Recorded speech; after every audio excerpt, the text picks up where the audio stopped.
Good morning, everyone. Welcome to the third brokerage event for the Innovation Factory 2022. So here is my colleague Diva. Hello. Hello, Diva. So we can wait for 1 minute and then we start. Yeah, absolutely.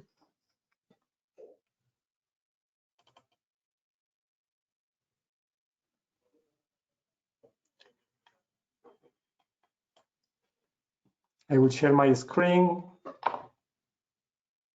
This.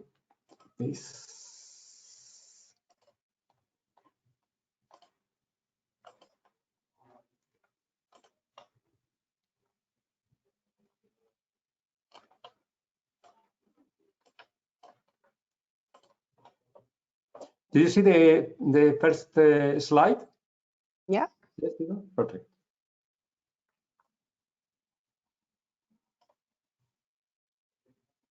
I think we can maybe start at 10:02. We'll give it another 30-ish seconds.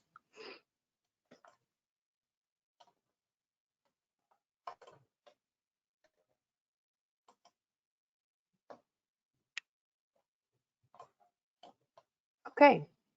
So thanks everyone for coming to the third and last brokerage event of the Innovation Factory 2022. We are at the third cutoff for Innovation Factory proposals for this year. And this, Antonio, if you could move ahead. This is the agenda of the day. Just one minor remark, because we have received so many pitch registration.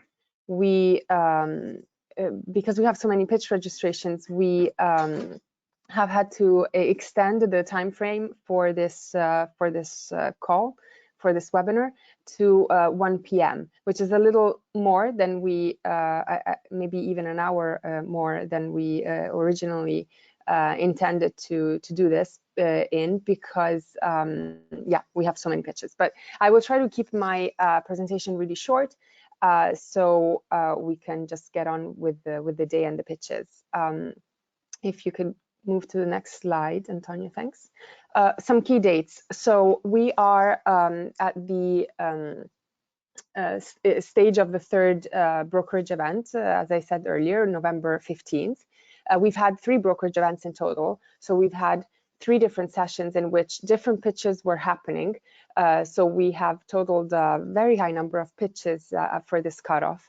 Just in case you need to refresh your memory on the rules of the Innovation Factory, you can watch the info session that was recorded and happened on October 6th. You will find the recording available on our landing page. They're not duplicate events, these brokerage events, so different pitches happened at every event. So make sure that if you want to get an overview of all the pitches, you actually watch all the videos. The deadline for this cutoff, third cutoff of the Innovation Factory, is November 30th. So that's in 2 weeks' time. So that means, you know, you don't really have much time to put together a proposal, but it's still enough time if you were to work on it actively. The activities that will be selected will be running for 6 months, from January 1st until June 30th. So how to get in touch with us? This is very important. Antonio and I are sort of the centralized version of the Innovation Factory, so we curate content. However, you do have 4 different regional directors available to you in your region to help you put together a strong proposal. So you want to make sure that you note these names down, and you will be able, obviously, to go back to the recording, because this is being recorded, and see the slides again. But just make sure that you do reach out to them to help you and advise you on sort of the things to do and not to do in order to put together a very good proposal. You do have available to you one call document that you find at the landing page of the Innovation Factory that summarizes the kind of rules of engagement.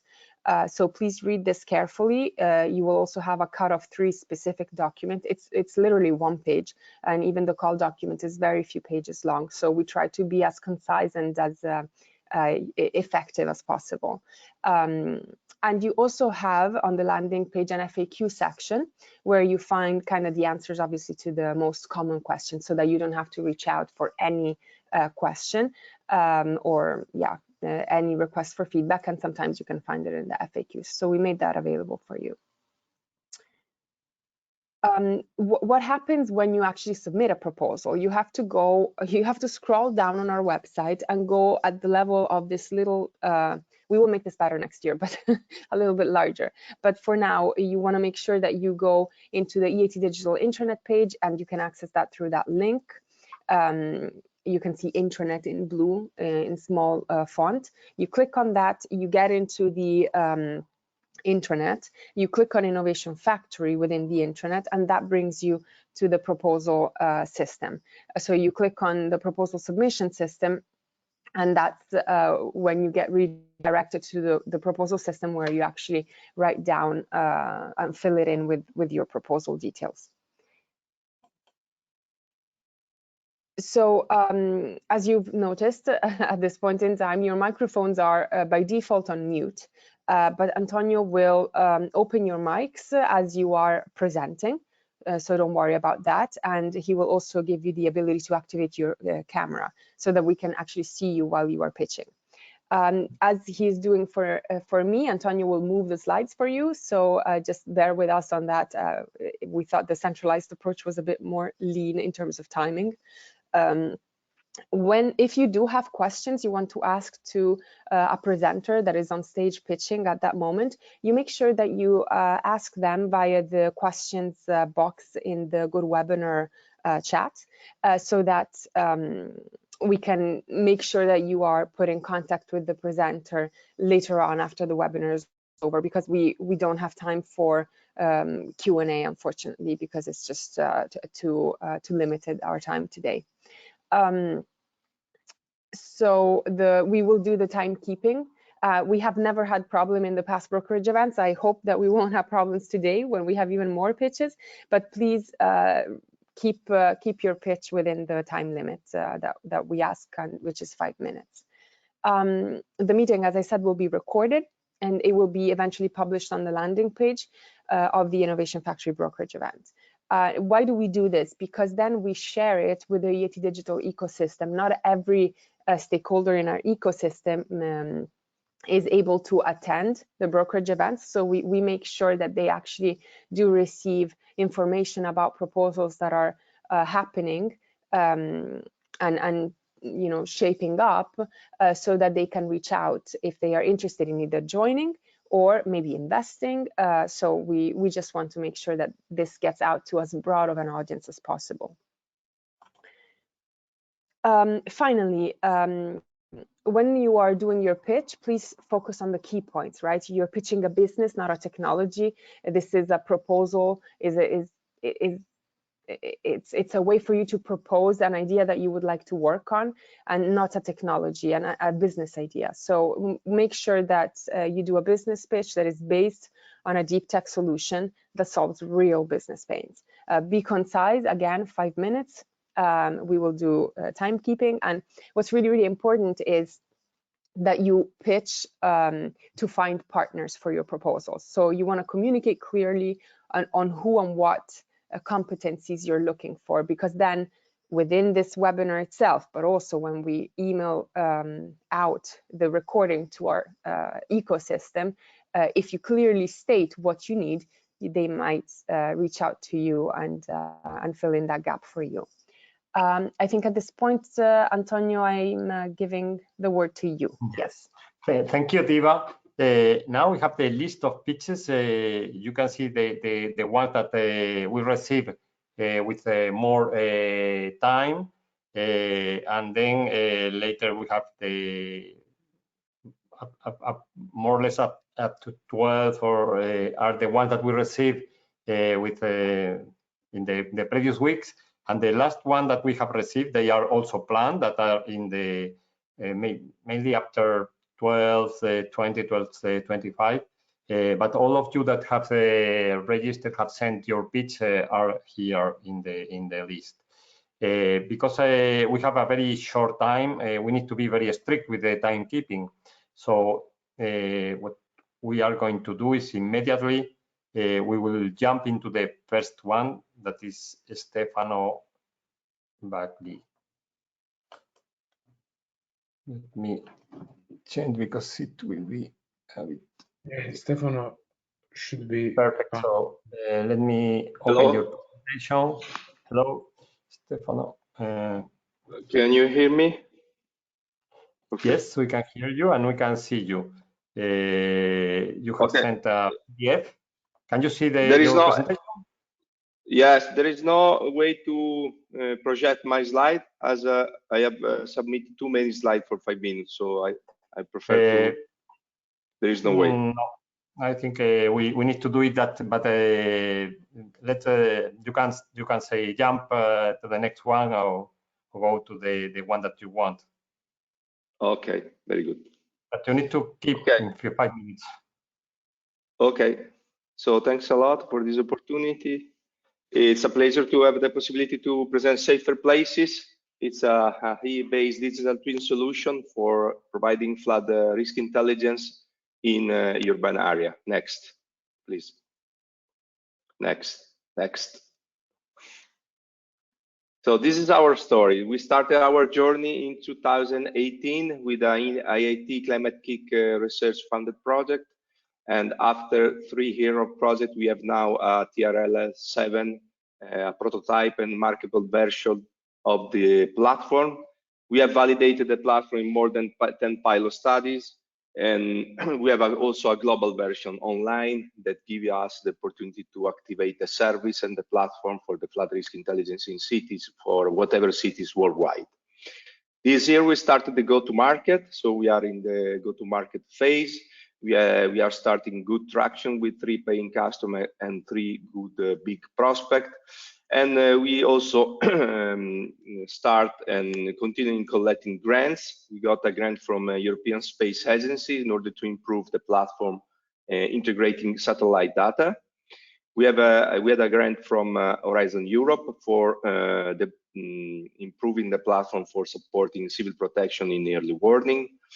We are the finalists of the Copernicus Master, and our purpose is to become one of the main leader in the urban flood risk intelligence in the next 5 years. Next, please. Next. So this is our team, me, Stefano, and Paolo. We are the co-founder of the company, and we are supported by engineers, IT engineers, and data scientists. And we have also the support from experts in business development and digital marketing. And we have 2 professors in the advisory board, Professor Attilio Castellarin and Jaroslav Bisi from CNCC. Next. So basically the challenge that we are addressing is related to floods events in cities. So flood events are becoming more frequent and damages are increasing worldwide. They reach recently $1 trillion per year. Next. And so the question is, will be our city prepared for the next flood event? Next. And next. So the answer to this question is the availability of flood risk intelligence, and we are able to provide flood risk intelligence for fluvial, and coastal event, and we define the flood risk intelligence as information at high resolution, with a high spatial resolution, 1 meter building by building, with a high level of granularity, and the possibility to deploy the information for past event, current event, and future event. Next.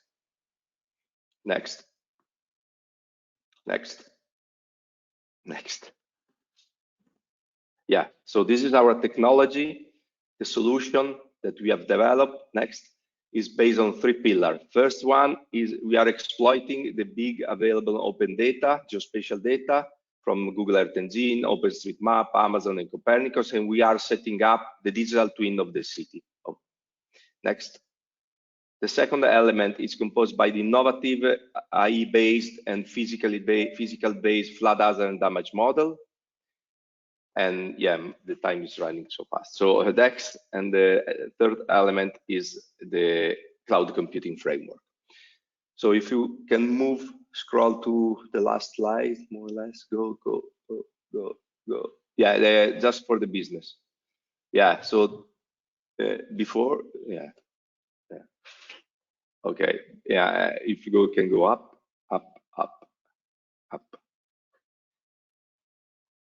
Okay, so the market. Up. Yeah, okay. I think I finished my time. Thank you a lot. Thank you. Maybe would you can say quickly what are you looking for, what kind of partners, and then we have to finish. Yeah, we are looking for partners that are we are looking for both technological and business partners that can support us in improving the technology, for example, developing high-based innovative model for fluvial risk. And we are also looking at business partner to support us in selling the platform on the fintech, insurtech sector. Okay, thank you, Stefano. We need to jump quickly to the next one. That is Nikolai Tunet. Nikolai, are you there? Hello, yes. Can you see me and hear me? We can hear you. We cannot see you yet. Okay. Yeah. So.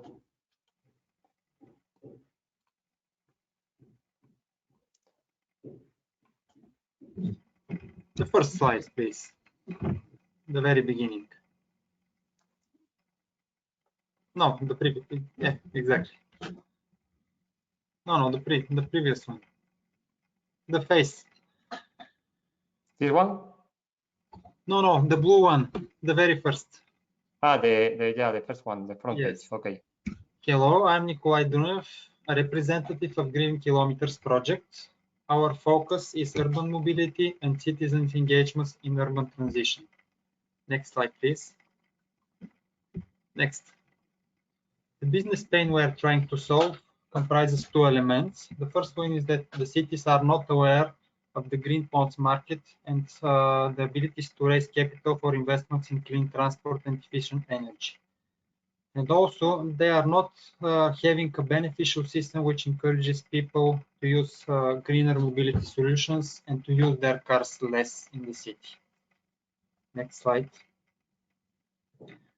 Our proposal to this problem is a system where every citizen can register and track by his GPS receiver of the smartphone his daily routes within the city. System distinguishes movements with different means of transport via machine learning. Municipality provides social benefits and tax deductions in exchange to kilometers passed without cars. And also municipality accumulates data about citizens' travel behavior and uses data for certification of projects funded by green bonds. In this accumulated data is also a very interesting and reliable source for public transport companies, delivery services, to optimize their delivery routes and to find the best solution and way to deliver their goods. Next slide. Our team consists of 2 main people, Natalie, who is responsible for capital market participation and green bonds methodology, and me, who is engaged with technical stuff and also legal part of the system, which has some requirements. Next slide. We think that our stage of development requires a venture creation. Next slide. We are searching data providers, geospatial specialists, and deep learning developers. Why? Next slide. Because data providers are the cities. We are searching cities bigger than 300,000 people. There are about 240 cities within European Union with this size.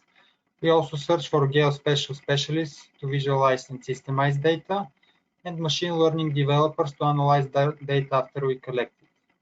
Up to now, we have finished our website, our database, our system for register and upload your GPS tracks.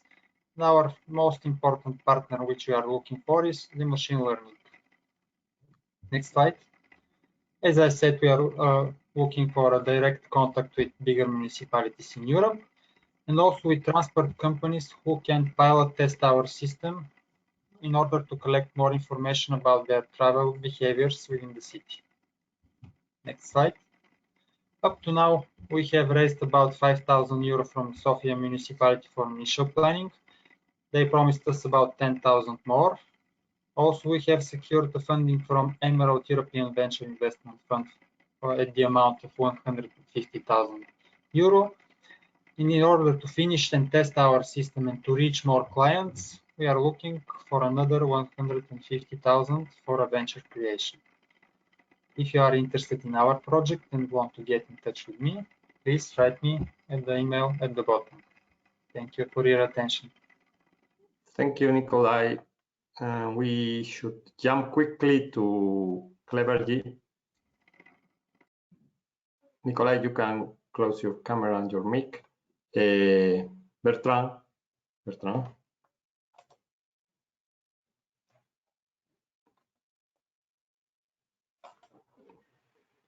Bertrand, are you there? Yes, we can hear you. We cannot see you yet. Okay. Thank you, Antonio. Hi, everyone. I'm Beltran, founder and CEO at Clevergy. In Clevergy, what we do is basically we help people optimize their energy consumption, right? Next slide, please, Antonio. Why we do this? So basically, we see there is everybody knows, right? There is a huge energy crisis that it's affecting the planet and our budget. People or citizens lack the right tools to take action. So far, what we need or what we have to understand energy is a bill like the one I'm showing, which is not very easy to understand. With the right information, people would be able to tackle this further, right? So next slide, please, Antonio. What we see and what we intend to build is a new energy status quo that basically gives access to all people and citizens the following, right? First, they're going to be able to understand what energy, with energy insights and eco-education, this will allow citizens to be efficient, to choose the right power and the right tariff, right?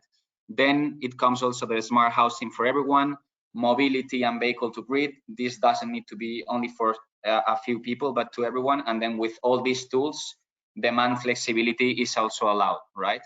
Because we're facing really a saturation of the grid and all these tools are needed, right? How we're building this, we partner with key stakeholders that are part of the solution. This means utilities, energy utilities, banks, companies, and public sector and cities, right? So we partner with all of them and give them the right tools so that they can end up helping citizens, right? Next slide, Antonio, and the next one. Yeah. So how we do it, we take the energy data for everyone, we merge it with weather data, market data, and additional data from the citizens, such as the type of house they have, type of appliances, and so on. And we help citizens understand their consumption, right? We tell them where the consumption comes from. Is it from heating? Is it from the fridge? Is it from the dishwasher? We also compare them against similar households so they can know if they're being efficient or not.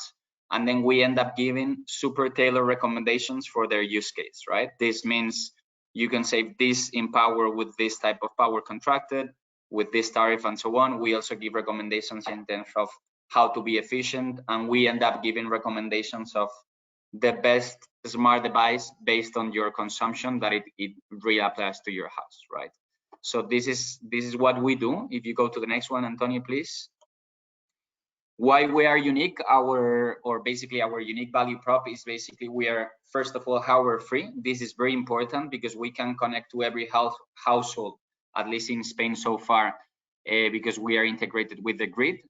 Once we get this consumption data, the rest is done by our algorithm, that it's NILM and non-intrusive, so we can get all this hardware free.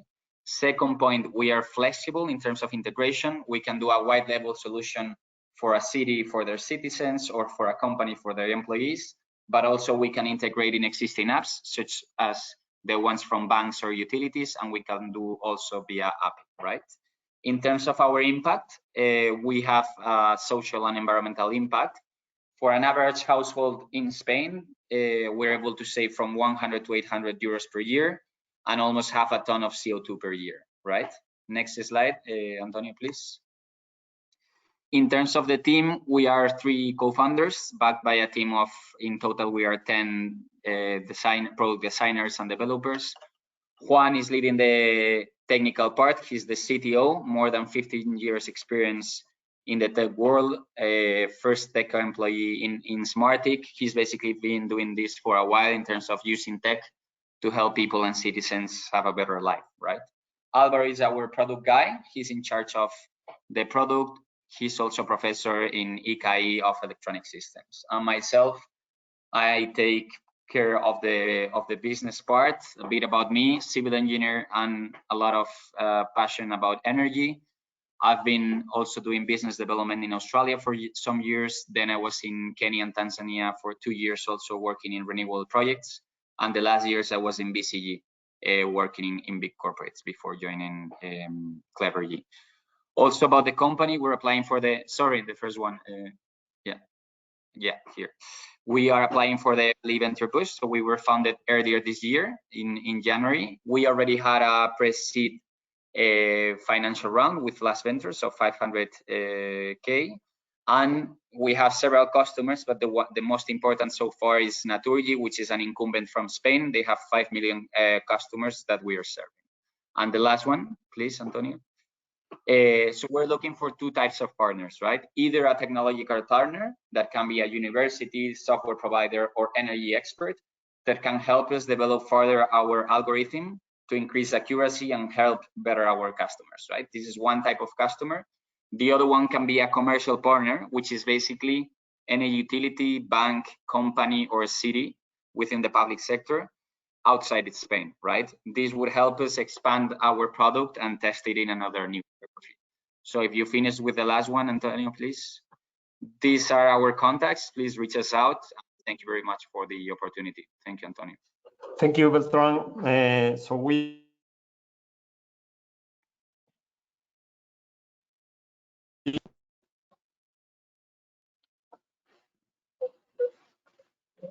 I don't know if that was a question for me, Antonio. I miss you. the question we need to send. We need to send questions through the.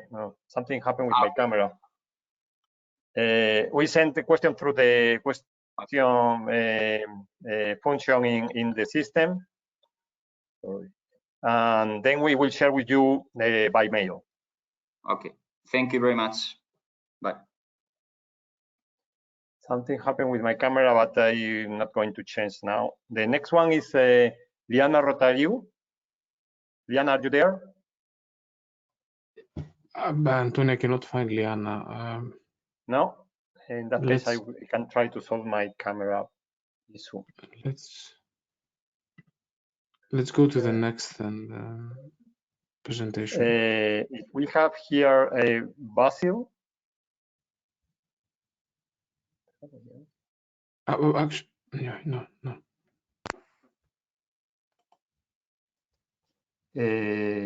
Basil, are you there? Yes, I'm here. Yeah. Hello? Perfect. If you can connect your camera. In the meantime, I will show you your presentation. Right. Okay. So it's there. The floor is yours.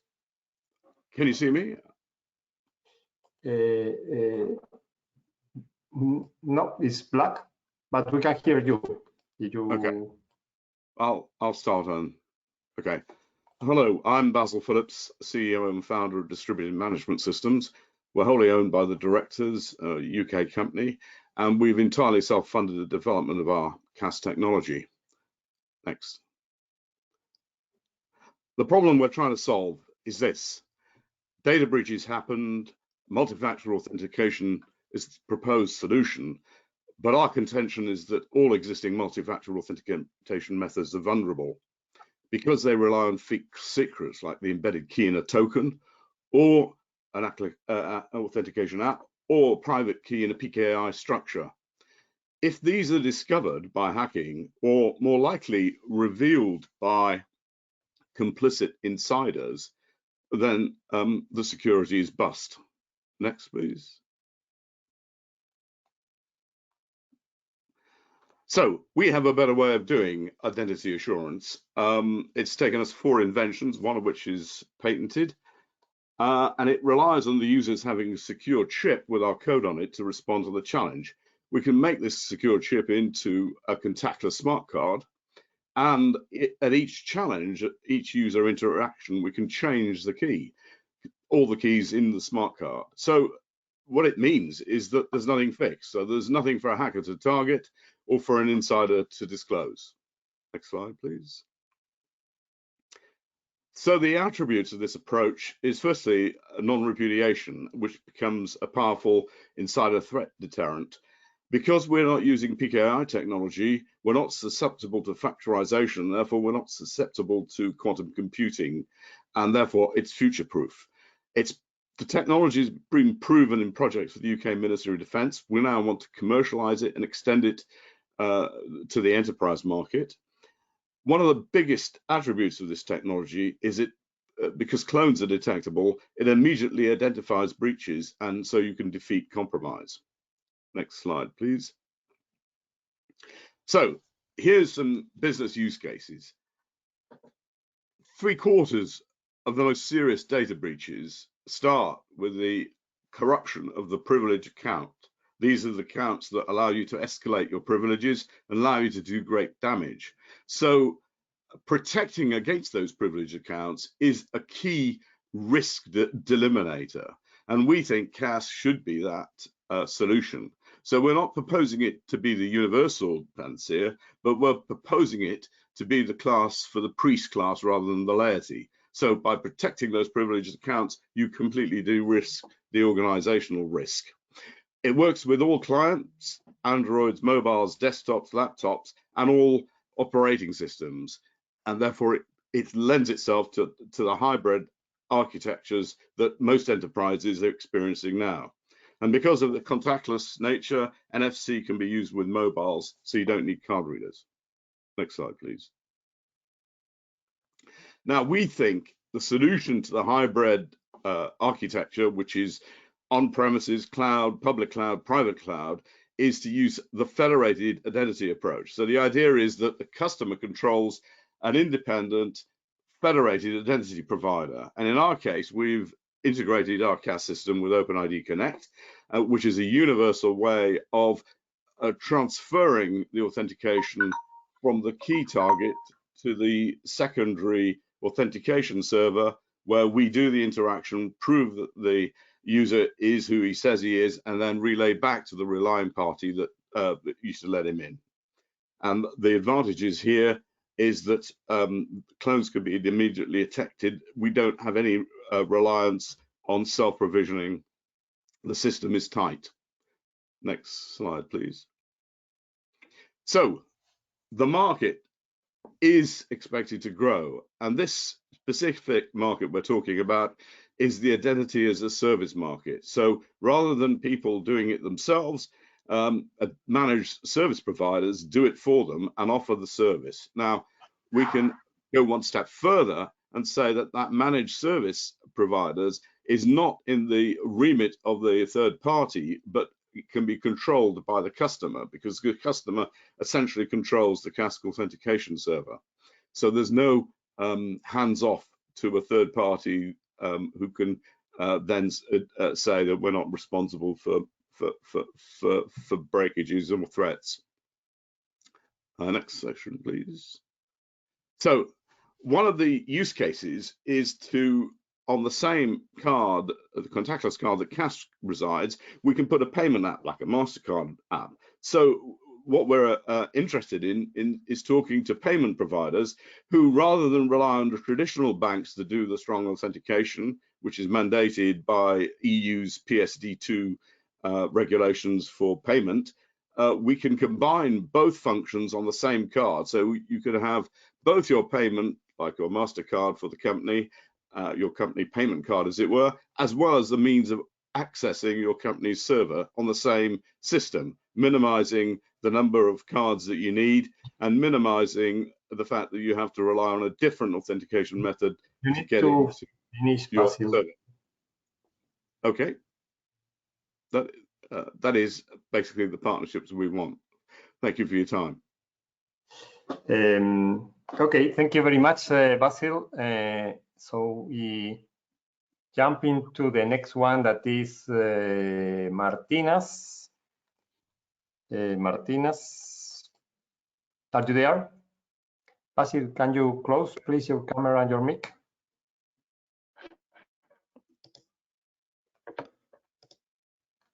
Yeah.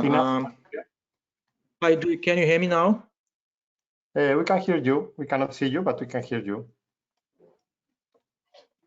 Okay. Perfect. We can see you now. You can see me too. Okay, perfect. Hi, hi everyone. My name is Martínez. I'm one of the founders at Arillo, and at Arillo we are on a mission to democratize second home ownership across Europe. So next slide.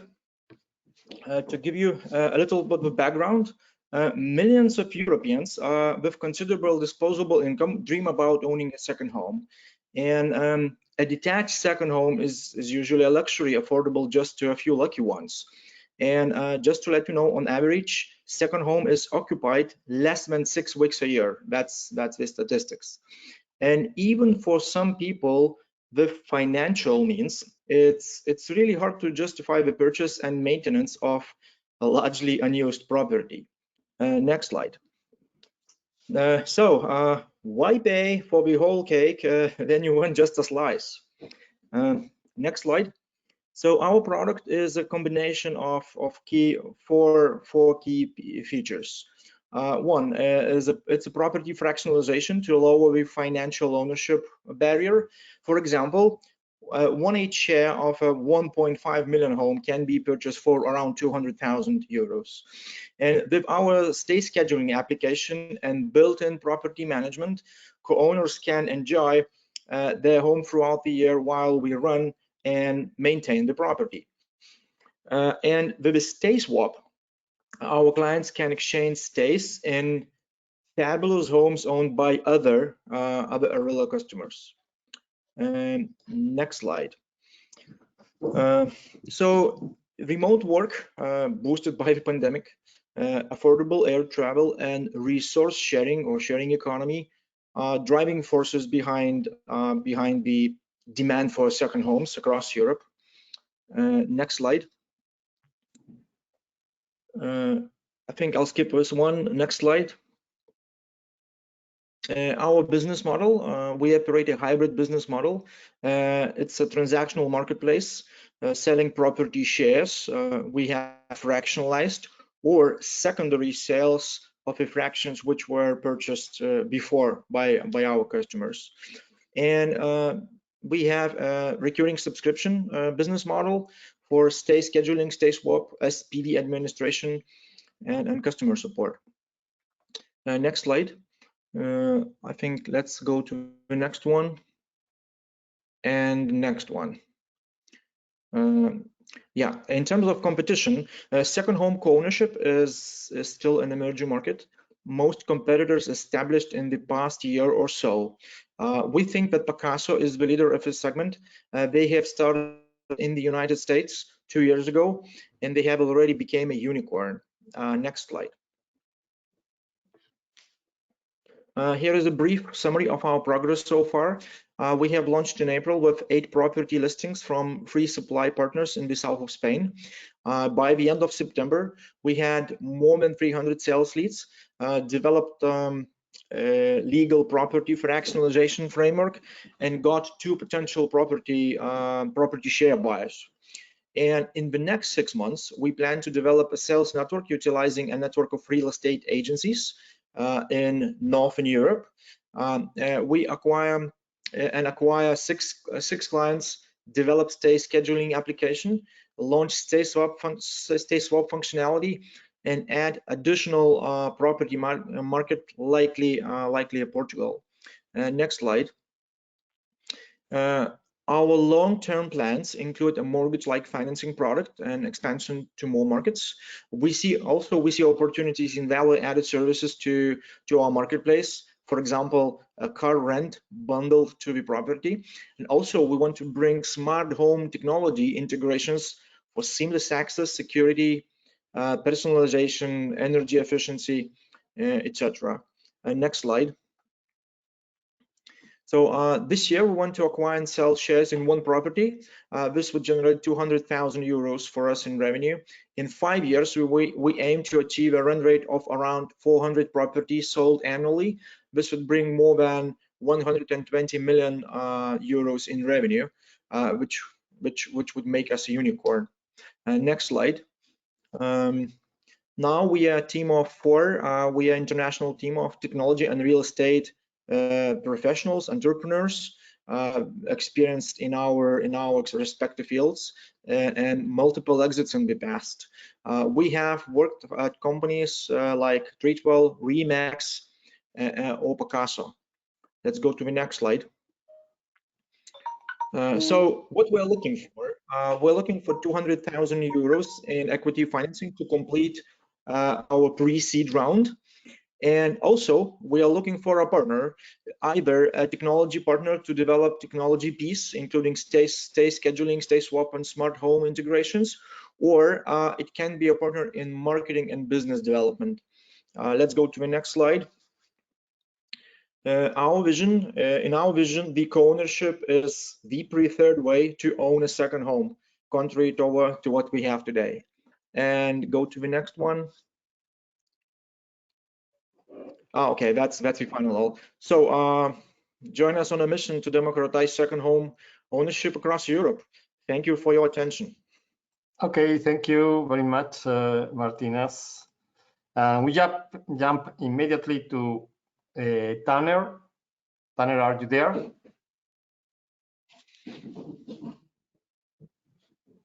Martinas, can you close your camera and your microphone, please? Oh.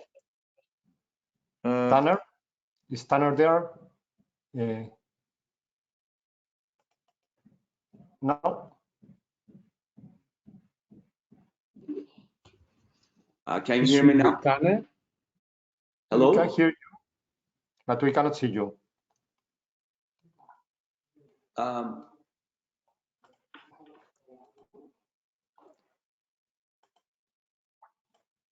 Okay, I will start.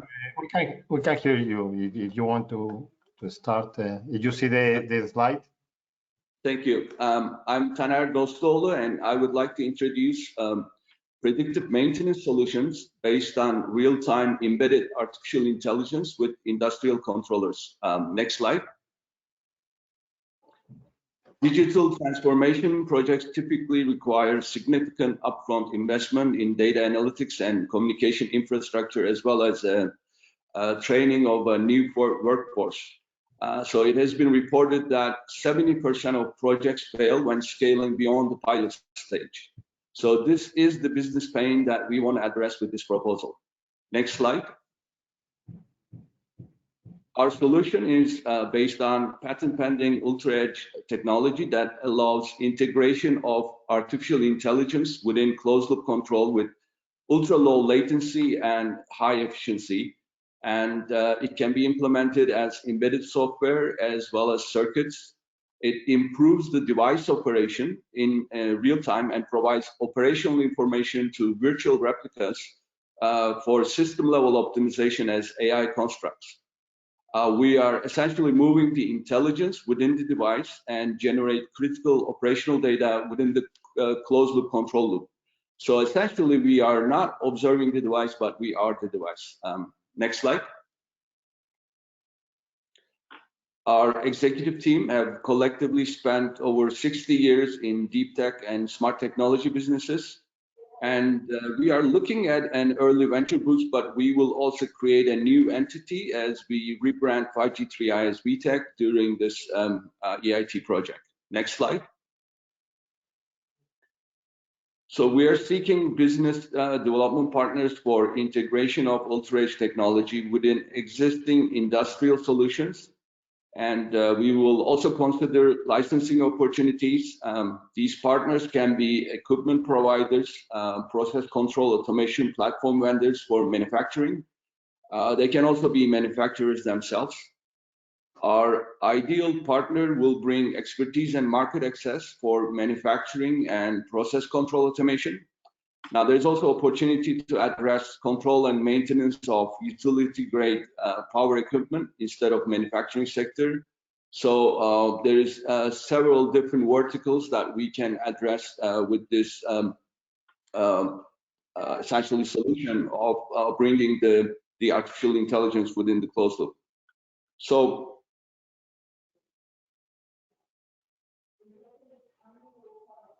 I think this in terms of the manufacturing, they can be the sort of partners that we're looking for is essentially it can be I just repeated that. Let me just skip to this slide. In summary, we are interested to become essentially part of the ecosystem for smart manufacturing and utility grade equipment maintenance. We're ready to start with collaboration with manufacturers and platform providers. Now we're actively engaged with angel investment syndicates and plan to have the majority of the investment prior to start of the proposed projects. And we really need partners to help us make it a reality to have a widespread use of the artificial intelligence in electric machine drives and power converters. And this has been in the development for 30 years, but I think this is the time with this new technology of being able to do it with ultra low latency and high efficiency within the device. I think we can actually make that happen. Thank you very much. And please contact me or Martin as for more information and for partnership and licensing opportunities. Thank you. Thank you, Tanner. And we jump to Francois in Agenomatrix. Agenomatrix. Well, I think this is the. Francois, are you there? I don't see Francois. I think what we had is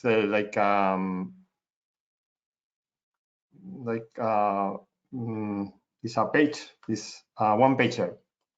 Do you want me to show in?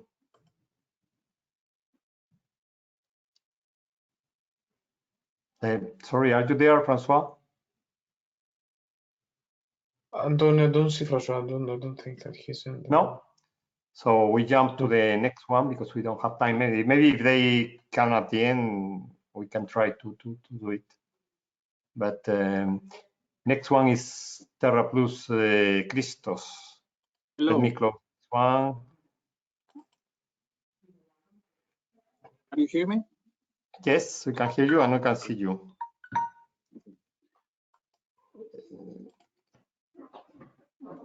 So, hello again.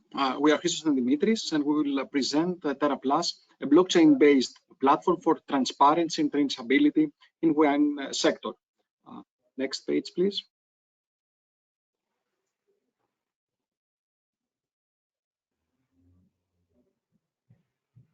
No, we cannot hear you now. At least I cannot hear you.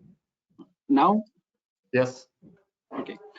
The wine sector suffers from certain pains, such as blending premium wines with low quality of hazardous material or low quality products, along with mislabeling, which costs the European economy around 2.7 billion euros per year. At the same time, agri-food sector in general is operated based on non-automated and zero trusted processes. At the European level, there are more than 2 million vineyards. Next page, please.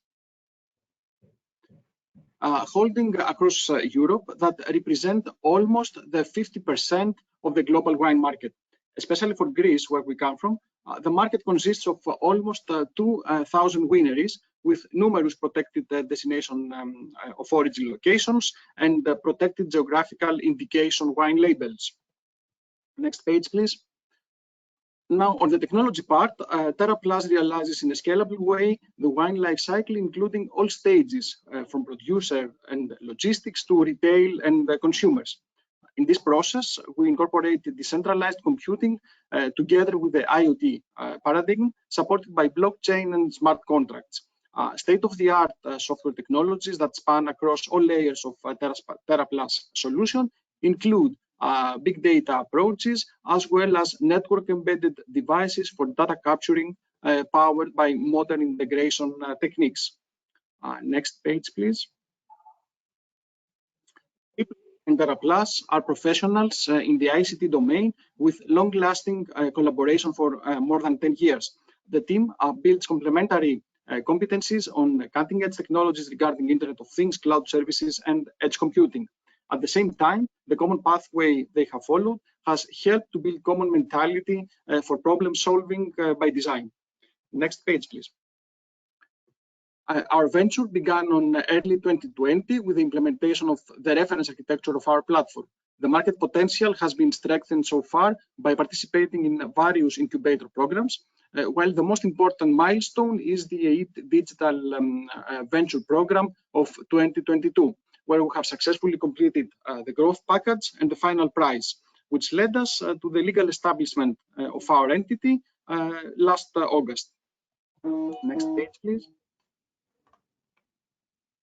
Our early venture is looking for a boost in various aspects, including the technological providers that will enhance our decentralized Oracle network with real-world events and data from traditional systems. Moreover, our team needs expansion and support by experts in business development, marketing, and sales in order to boost our diverse portfolio based on the software as a service model, along with the tailor-made solutions.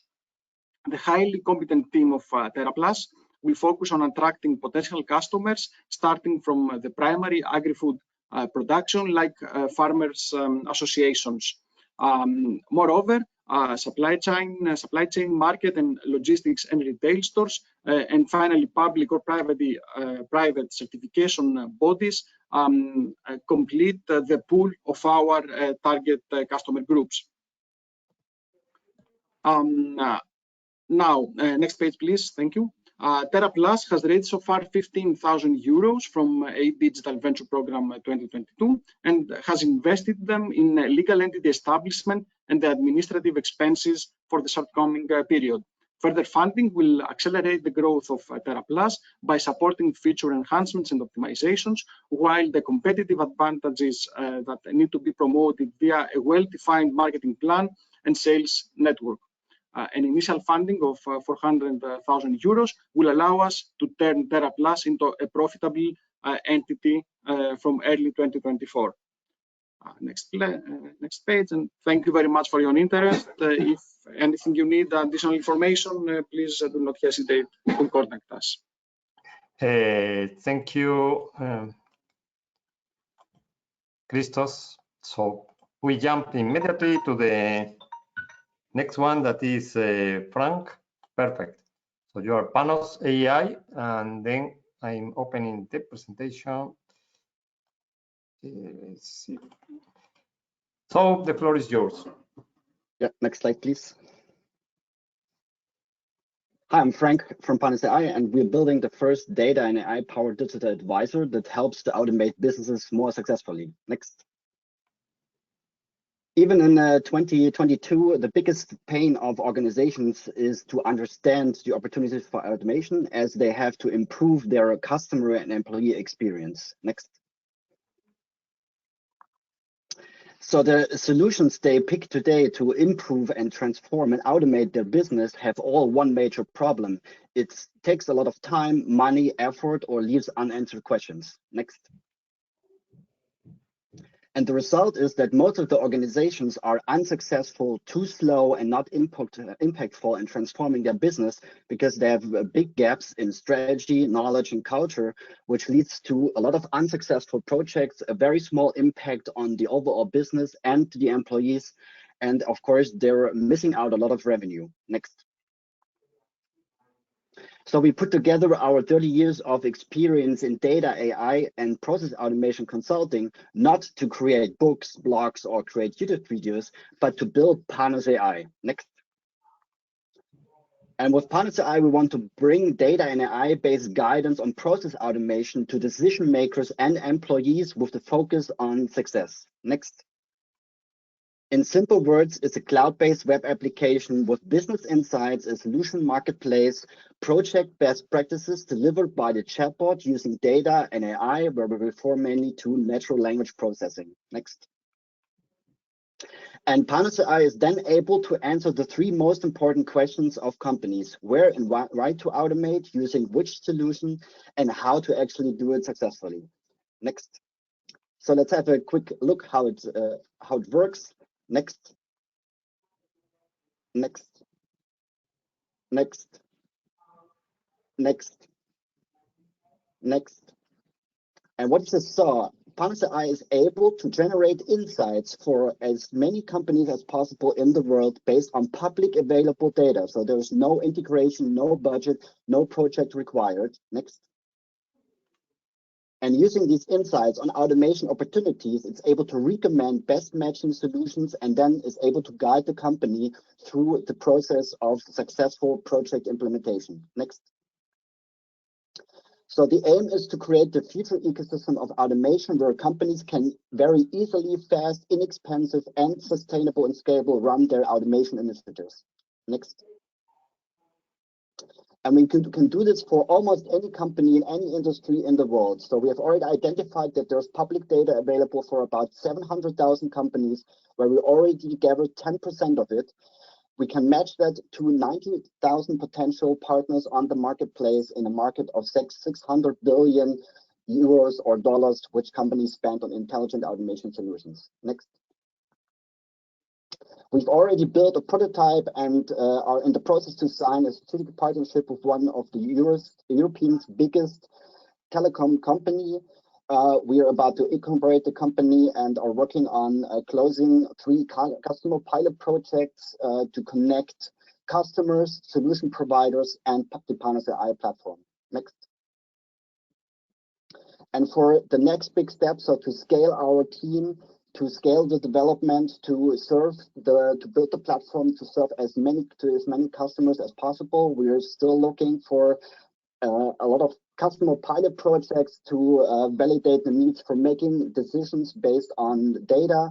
We're looking for solution providers, so software companies, consultancies, implementation service providers, training providers, analysts, which want to bring their solutions, their content, their services to as many companies as possible. And to grow and scale the team and the development, we're also looking for investment around a bit more than 500,000 euros for the next 24 months. And we also look for talent. So to scale a team, of course, we need people in finance, sales, marketing, HR operations, and also increasing the development team to make our product as customer focused as possible. Please reach out, Frank at Panos AI. Thank you. Thank you very much, Frank. Perfect fit to the timing. So we go quickly to the next one, that is Rosetta, Brian.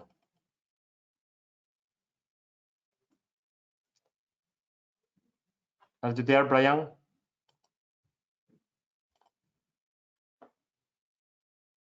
No, we cannot hear you yet.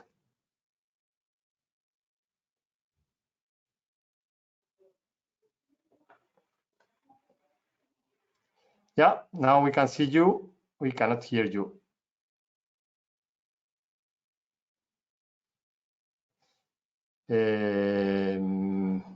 I cannot. We cannot hear you.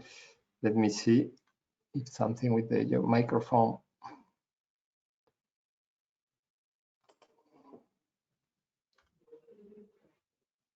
I am. No, apparently you have the microphone open. No, we cannot hear you.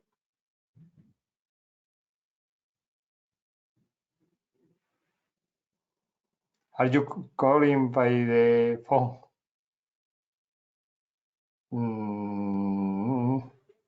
Maybe, I don't know, because it's... Now you have the microphone muted, I see in the... But maybe something... maybe, yeah, let me see one thing. That you have to... let me try. Now I have, because you had two users.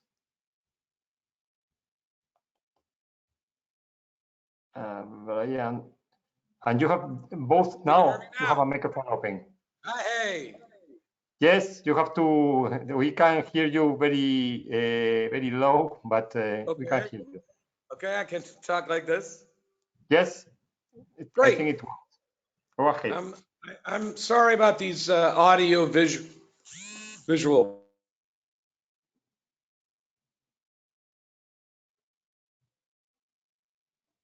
Now we have.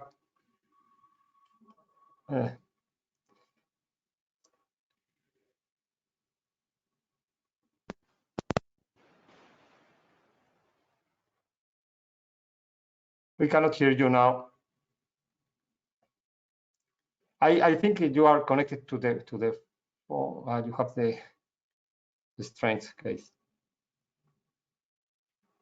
No.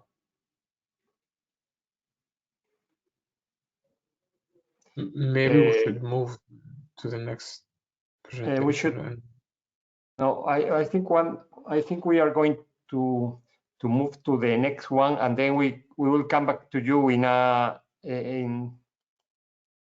I think at 11:45. I knew that Nadine is not going to join, so we'll come back to you again later because something is not working. Sorry.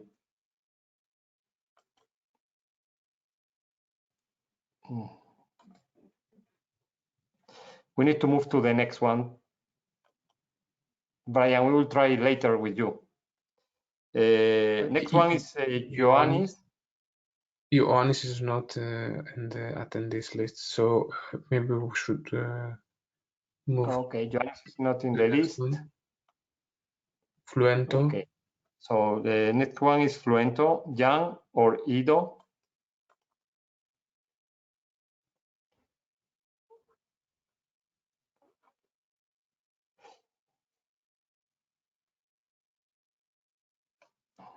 Jan or Ido, are you there?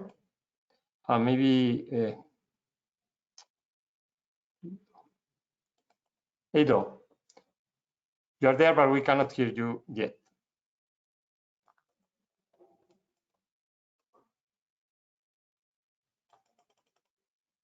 You have apparently you have the microphone muted.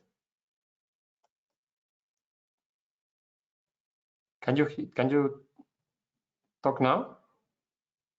Yes, I can talk now. Perfect. Can you see me? Can Perfect. you hear me? Hey, Perfect. this is the wrong deck. Yeah, but you have sent. I tried to look. You have sent this morning at. Let me check if I can open this one. Yes, that's this the right one. Is the right one? Yes. This is the right one. Thank you very much. Awesome. It's hard to manage so many pitches. Okay, go ahead, please. Cool. Thanks very much. Cool. So, good morning, everyone. My name's Ido, and I'm co-founder at Fluento. Next. Sorry, I have put my next one. Next, please. I spent the last 10 years working for building products for Microsoft, Google, British Airways, and 2 other European startups. And before that, I spent 5 years at Berlitz building language training programs and teaching over 1,000 students. Next. Have you ever tried learning a language? Nicola, meet him. He's one of our users who wanted to get a job as an engineer. And next. 6 months ago, fluency was one of his biggest hurdles. And that's because he didn't have anyone around him to practice with. Also because he didn't know what the most effective methodology was, other than going to live in a country where English is spoken. And lastly, he needed someone to help him understand what he's doing wrong and improve.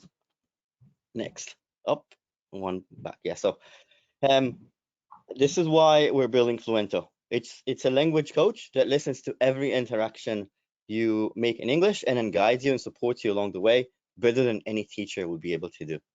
Next. So every Fluento experience mimics immersion. And that's because as a learner, you get to role play real life situations, from getting a cup of coffee at a restaurant to a job interview. And Fluento acts as your little guides that help you achieve goals during these situations, obviously in English. So we use Fluento to set you up with time-bound missions, but more importantly, personalized support from the steps that you need to take to achieve your goal, to helping you complete your sentences, finding the right words, or practice again the vocabulary that you're not so good at. Next. Okay, cool. And after the conversation, Fluento gives you personalized feedback in order to show you what you're doing well, what you need to improve upon, and how. We're doing it much better than a teacher, and that's because our AI can listen to every little mistake that you make, note it down, remember it, and then help you practice no matter how bad its day was. Next. You can choose from hundreds of missions generated by AI, depending on what you need to achieve.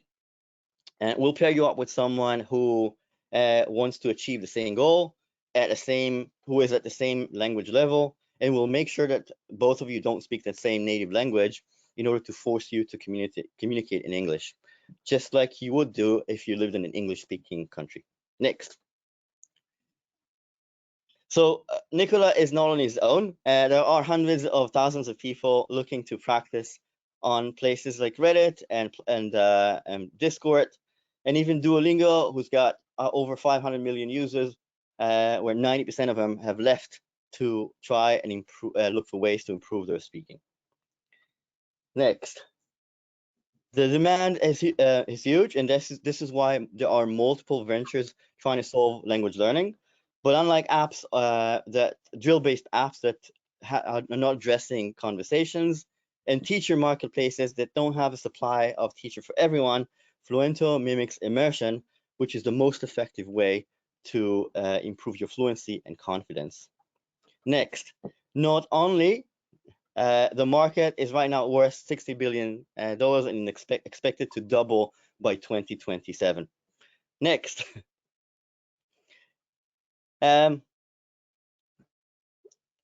We have about 220 users in beta from 41 countries, and they're excited. They're excited by Fluento as much as we are, spending over an hour per week learning. Next. And then 5% of them are already paying to practice 120 minutes per week. Next. By the way, Nicola has been using Fluento for 6 months now, and he has recommended it. For him, Fluento has enabled him to become more confident and also have much longer conversations. But most importantly, if Nicola had to pay for Fluento, he would have been paying the price of 2 hours with a private teacher. Next. By the way, this is not the end of the pitch.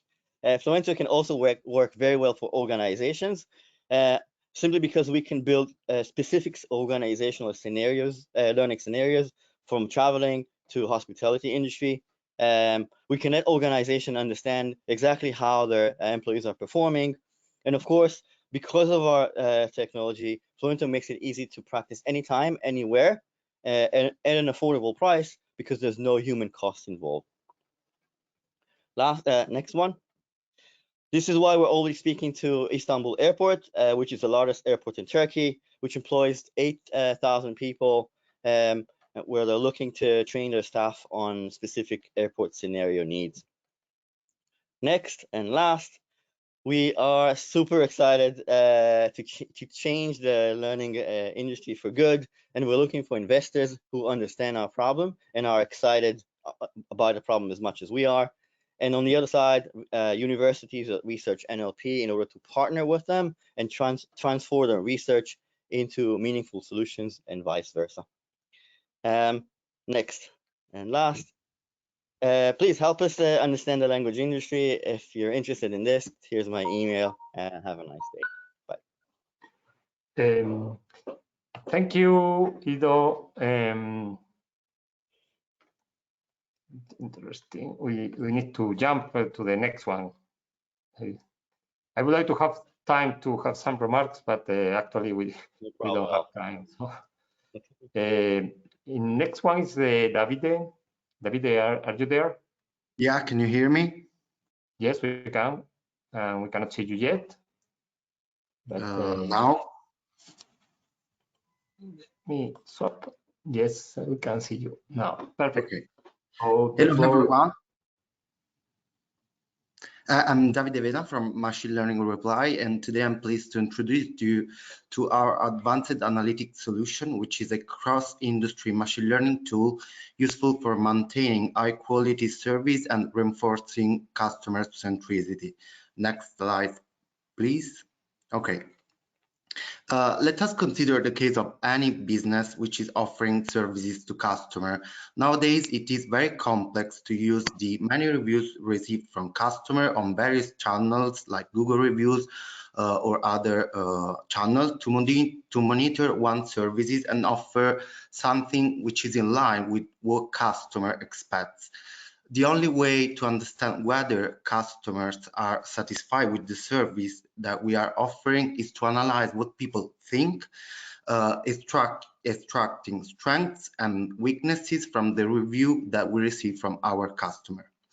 Not analyzing this review will result definitely in a failing business that will most likely tend to diverge from customer expectation. In the example in the slide, you can see a customer which is complaining about bed bugs in a hotel, and without analyzing this kind of review, businesses do not know what customers think, and they cannot intervene promptly to solve the issue that they have in their business. Next slide, please. For this reason, reviews are a very important asset for businesses owners to maintain high quality services. The reason why they are very important are as follows. The first one is to increase the sales conversion rates. The second one is to boost Google search visibility, because if you have like a lot of good reviews, it's most likely that a customer will book or use your service. But also to intervene promptly on any outstanding critical issues like the one that I was presenting in the slide before. And last but not least, to improve the brand trust. A lot of research show that sales conversion ratio of people who have had positive reviews is definitely much higher than those who don't reviews at all. These have two positive effects. The first one is to for a business to have the chance to leverage insights from Google reviews analysis, but also to improve its search engine rankings to reach more customers. Next slide, please. So our solution proposal is to provide a dashboard to have the possibility to monitor real-time charts with information about the reviews received from the customers. With the use of natural language processing techniques, trend analysis, and clustering algorithms, we want to provide indication on areas where the business needs to intervene promptly. And the solution will suggest also a way to intervene and solve the problem in a fast way. With this tool, companies can be able to focus on customer centricity and constantly offer a 5-star services to their customer. Next slide, please. So for the team, Machine Learning Reply will serve as a technology provider using its experiences in developing machine learning and AI software, in particular exploiting natural language processing techniques and advanced analytics. We are looking for an investor partner or a pilot customer like hotel or restaurant from a country other than Italy. And we are interested in the venture creation program from AT Digital. So you can see my email in the slide. You can drop me a line if you're interested in the project. And thank you everybody for your time. Thank you, Davide. Let me close this one. That is. I think we are. We have time to come back to, just in case. Brian. Yeah, can you hear me? Yes, we can. So we Hey, can great, that's great. Yeah. So I will open again Rosetta. And the floor is yours now.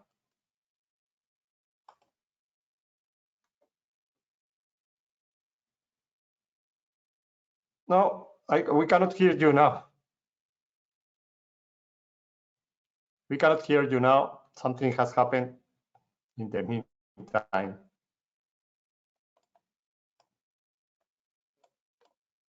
But we started to, we began to hear you, but later, no.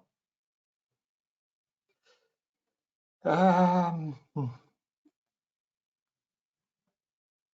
apparently we have the microphone open and the camera open.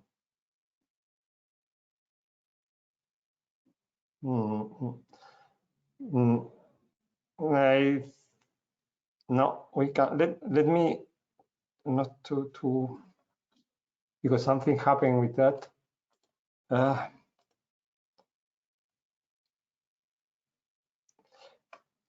No, sorry, we cannot hear you again. I think we will try again in the next open slot because we started to hear you, but something happened later. We will try again in the next time. So we will jump to the next one. I'm sorry, Brian, we need to try again later. That the next one. Now we can hear you for a moment. No, it's Orestes, Antonio. Orestes, I think okay. we go to the WizHub because I cannot see Claudio. Viviana is not here. Viviana.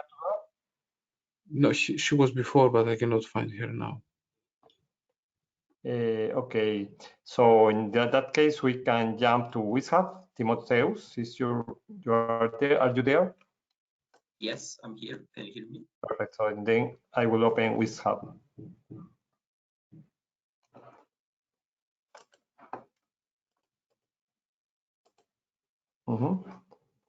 Can you see it?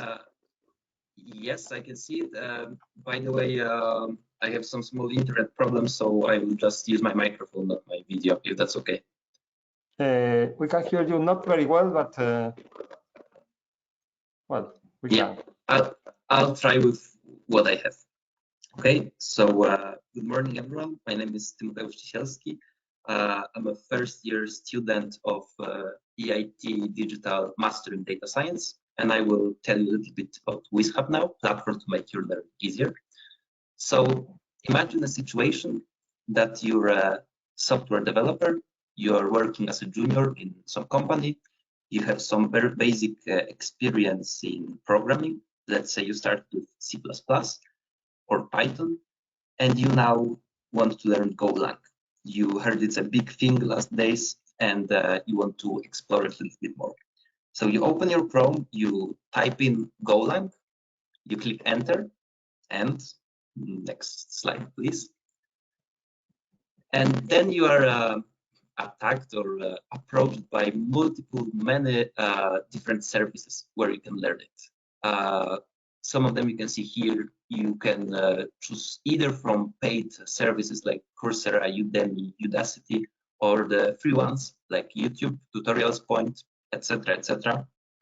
And you're actually flooded with different possibilities. Some of them are for basic developers. Some of them are quite detailed, like Golang documentation.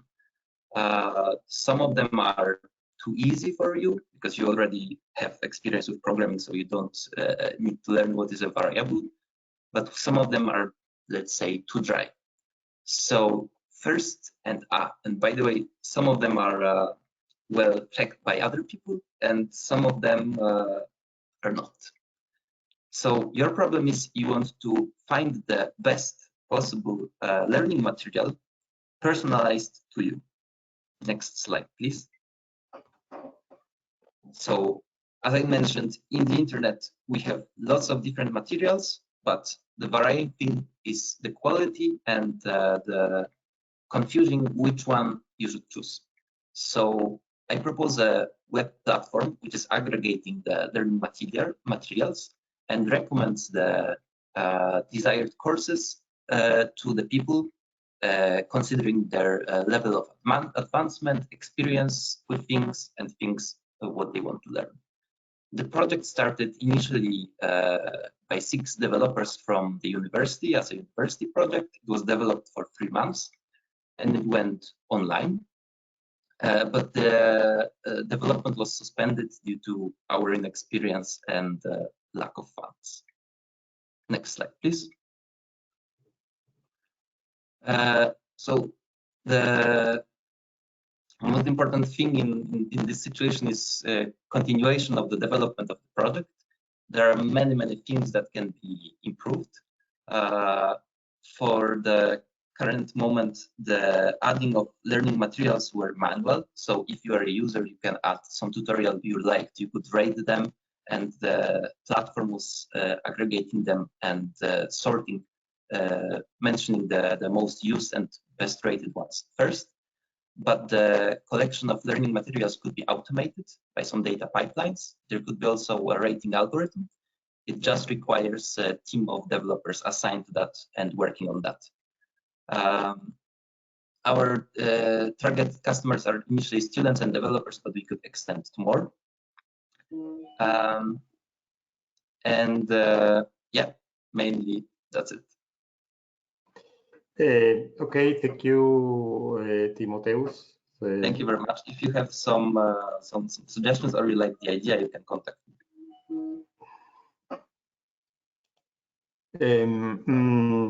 So maybe we are now advanced on the agenda. I think we are now advanced on the agenda, so we can try again with Brian. That is. So sorry for Brian. all this. Can you hear me now? Yes, we can now. Good. Let's thank see. God. Yeah. So the floor is yours again. Let's Thank try. you.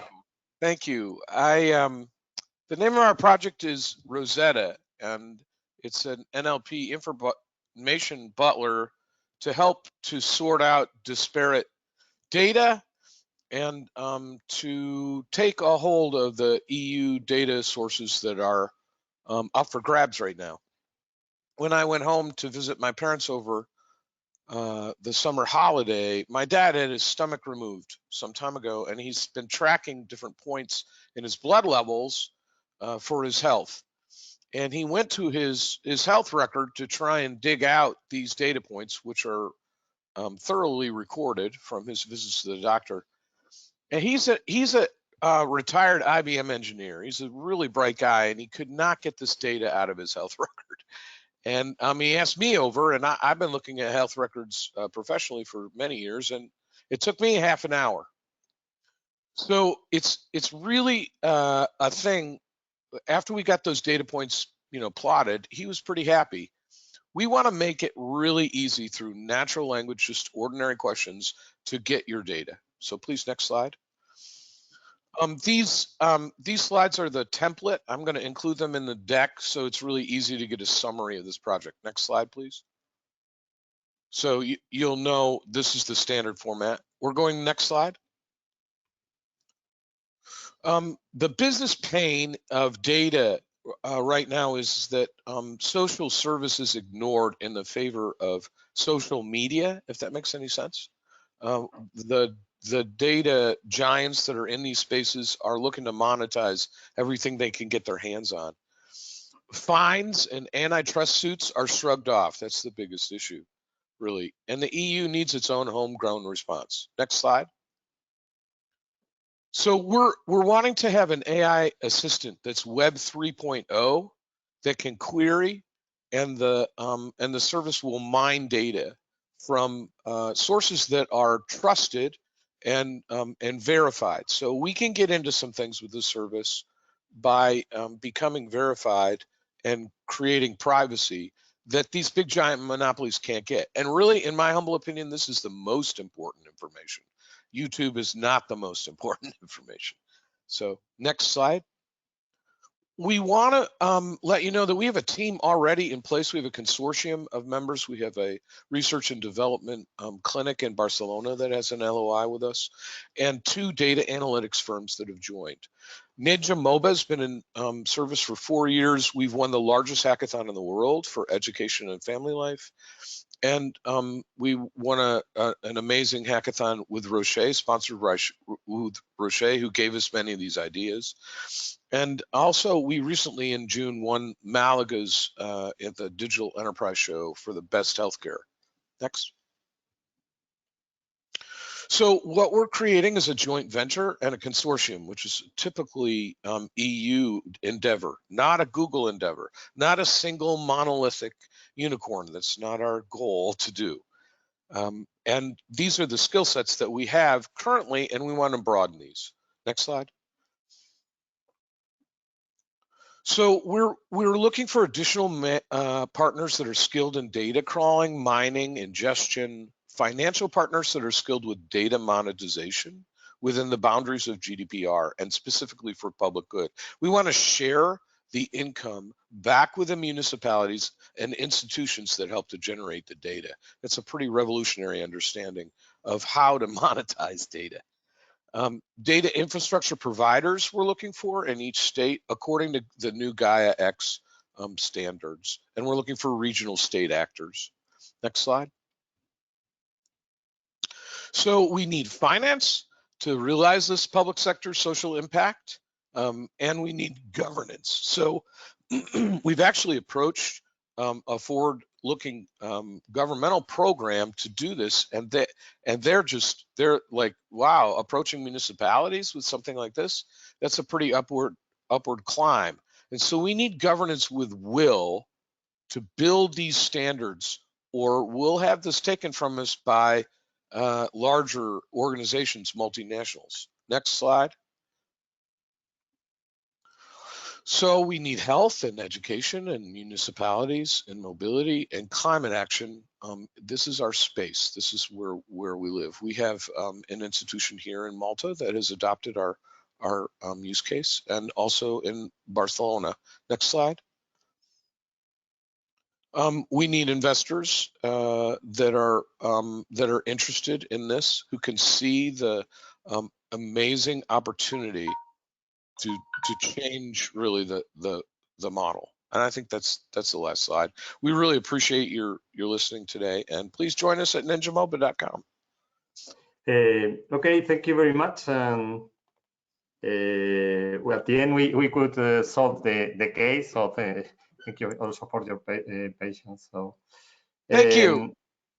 So next one in my list should be Bloom Coding, Emil Chioy.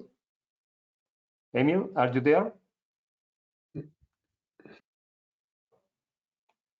Prestis, no? She should be able to soon to contact with us.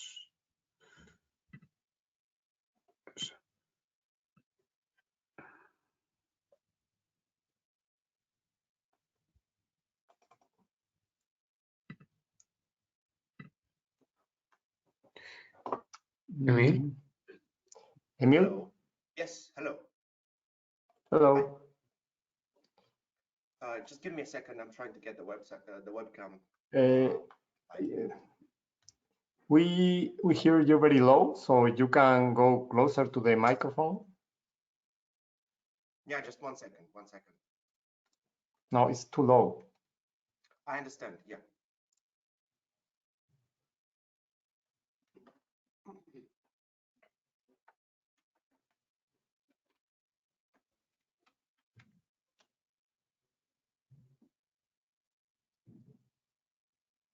Can you hear me better now? Yes. Perfect. So the floor is yours. Yeah, cool. Hi, everybody. Meet Bloom Coding. We are building a fully digital coding after school for children, currently in the Central Eastern European region. We've successfully conquered our home market, Romania, enrolling more than 1,000 monthly active students in just 12 months who participate in weekly classes at Bloom Coding online, where they learn how to build 3D games, and in doing so, they learn how to code and also a lot of 21st century skills. And I'm very excited to tell you about what we're bringing new to this entire market worldwide, namely our AI-assisted laboratory, where children get to practice coding and get assistance and facilitation on live projects that they imagine themselves. So let's move on. What we're solving today is a very ineffective coding infrastructure in schools and after schools. The biggest issue today is that long-term engagement is hard to create. Children just do not stick with coding activities and interest and do not get engaged for a long while. The more complex coding becomes, the faster children disconnect from it and see it as another math, irregardless of how much engagement and gamification you bring it in. So what we're proposing to solve this, and partly have already solved, is reimagine what it really takes to engage a child. So we've developed a methodology in which children build augmented and virtual reality games. So the games that they build and learn how to code are playable in augmented reality. Imagine a sun that children can hold in their hands, in the palms of their hands. And then they put the planets around it and then code the orbits, learning about recursive functions. We also build this hardware and send this home. So we're the only digital coding school worldwide to do this now. We want to continue developing our classroom. So what we want to do now is we want to develop an artificial intelligence that learns from what children do in the classroom and then facilitates their own experience. So that when children imagine a game, the AI knows how to facilitate the creation of this game, creating an experience where children get much more personalization and much more effectiveness, decreasing our requirement for teachers, enabling us to scale globally much faster. We've already built a team of 23 people working on this idea with experience in pedagogy, business, and most importantly, we've found it across all of ourselves, NGOs in education, which have spanned impact over tens of thousands of children already, namely in teaching 21st century skills. Okay, next slide. All right, so what we're looking for right now is this technological solution in building AI emotion recognition technology. What we want to start first with is recognizing emotions in the classroom and then creating live inputs for our teachers to effectively intervene when children do not get engaged. So we want to measure engagement and intervene where the best moment is. We're also looking to hire someone that's going to own our curriculum development function going forward. Currently, we're just a team of instructional designers and me, and we're looking to hire someone that will own this function and build and diversify our curriculum. Our customers that we're working with, we currently have more than 1,200 active paying customers at Bloom Coding between 9 to 14 years old, with whom we can test the classroom and develop. And we've already collected 650,000 euros in venture funding in the last 3 months, And we're looking for 350,000 more to finish up this and launch our AI-assisted laboratory development in Q1 next year. This was Emil, this was Bloom Coding, and we thank you so much. Thank you, Emil. It was a nice presentation. Let me jump to the next one. That is, let me close this one first. DeepEye, because I cannot see the maybe we can, because we are advancing, Ruti is not here, so maybe we can, you know, if a Genomatrix or... I'm here. Ruti, I'm Chaitanya. Ruti is here. Okay, perfect. Oh, good. So yeah. Chaitanya. Promoted you. Okay, yeah, my fault. Yeah, I promoted you before. Yeah, right. I suppose I have to rotate. Yeah. Yeah. Can you make full screen? Yeah. We can hear you, but we cannot see you. Can you? Okay. Can you see me now? Yeah. Yes, we can see you now. Perfect. So the floor is yours. Okay. Yeah. Hello, everyone. I'm Chaitanya. I'm one of co-founder at Ruti. Next. So the sustainable companies work hard to get carbon neutral by reducing their carbon emission. But of course, not every emission can be reduced. So what about compensating the carbon with carbon offset? There are many problems, complicated processes, double counting, which can cause inefficiency and lack of transparency. Then you'll start hearing the term greenwashing. On the other side, clean tech projects get hefty of cost and months and years of waiting time. So it is very unlikely for them to find the right buyer. Next. 45% of reduction in CHG emission needed by 2030 as compared to year 2010. And only 1% is offsetted till the time. 74% of institution and fund selectors, it's very hard for them to find the right material to do investment analysis, and 30% or less investment is going to OPEX and CAPEX to clean tech projects, but not to the carbon reduction technology. Next. So we can say that the carbon credit market is a mess. Next. However, here comes Ruti to change all that. Next. With a Ruti marketplace platform, starting with the clean tech project, it's so simple. In matter of minutes, just connect your sensors to our software and get your project listed for an affordable fee. Next.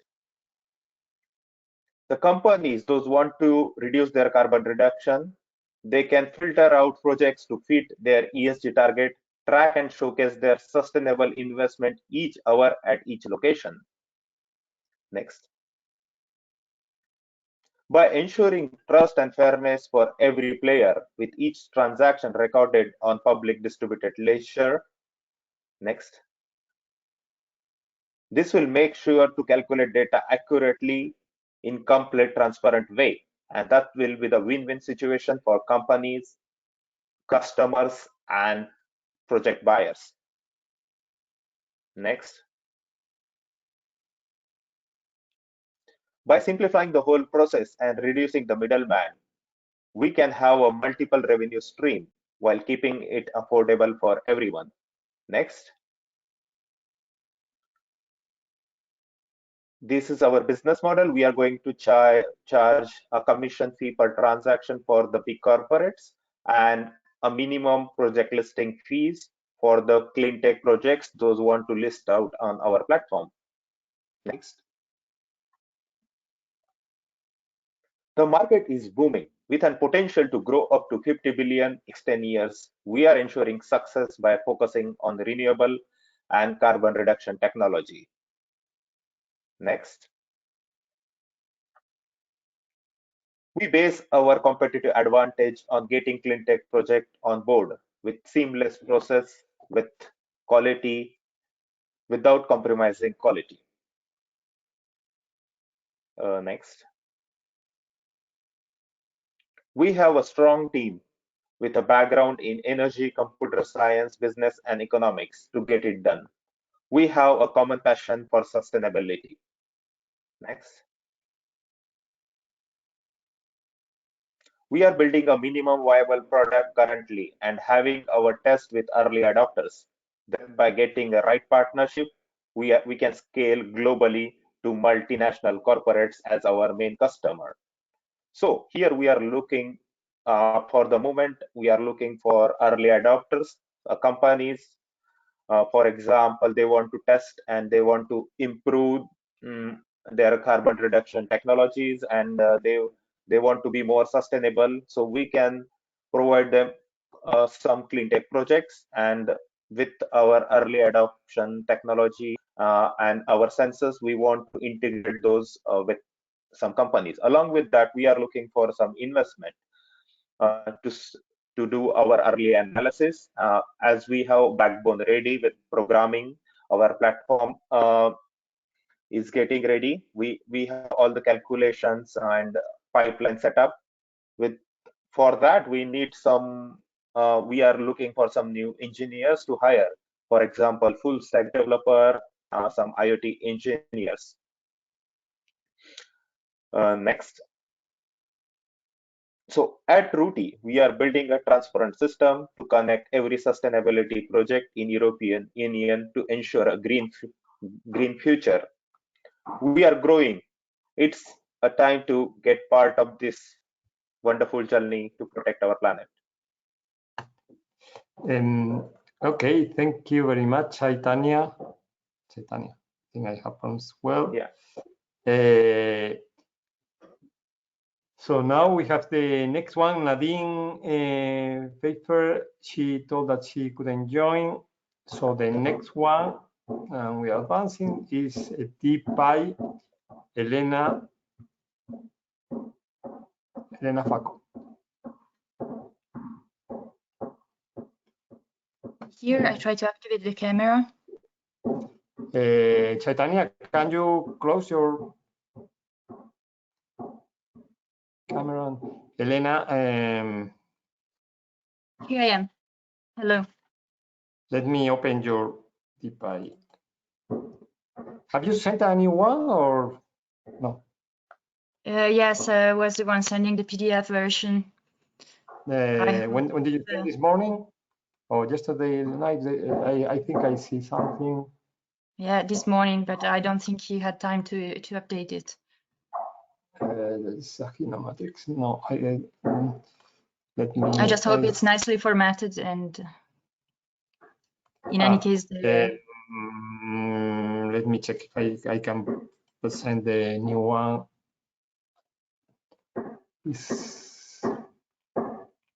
Because we are okay with the time. Okay, I will present the new one. Yeah, thank you very much, and I apologize for the mistake. But yeah, in any case, it's fine even with the. Okay. I have found the. This is the last one.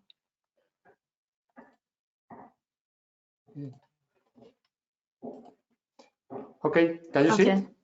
Yes, I can see it. Thanks. The floor is yours, then. Thank you.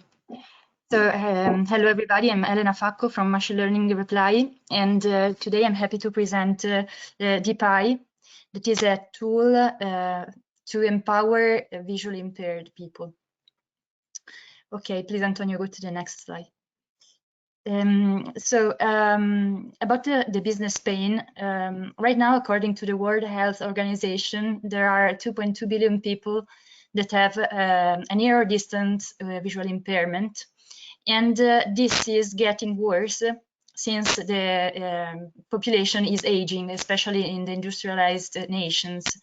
And with this, Also, blindness and medium to severe visual impairment are growing. And this has a strong personal impact, so this goes without saying, but also an economic impact, because these people need assistance and they are not able to work as they could. And in parallel, the assistive technologies market for visually impaired is growing exponentially. And it's projected to reach over 1 billion by 2028. Okay, please, Antonio, go ahead. So this solution we propose is a conversational agent that is mounted on a very light device, and it's empowered by artificial intelligence models that are on the one side about computer vision and on the other side about natural language processing. So these technologies would enable visually impaired people to explore the surrounding and perform a variety of everyday life tasks. So one can add more and more features, but these are just some of them. This assistant could help people to read text, translate real time, even on signs, and find relevant objects around at home and along the streets. It can help people navigate the surroundings, finding grocery stores or restaurants in connection with Google Maps. And it could even help locate barcodes on products in order to tell people which products they are holding, the expiry date, and things like this. So the strong point of this conversational agent is that it's able to communicate in natural language. So it's not like very cold commands, but it feels like a normal conversation where you can talk with your assistant and it guides you through your everyday life. Okay, thanks. You can go ahead, please.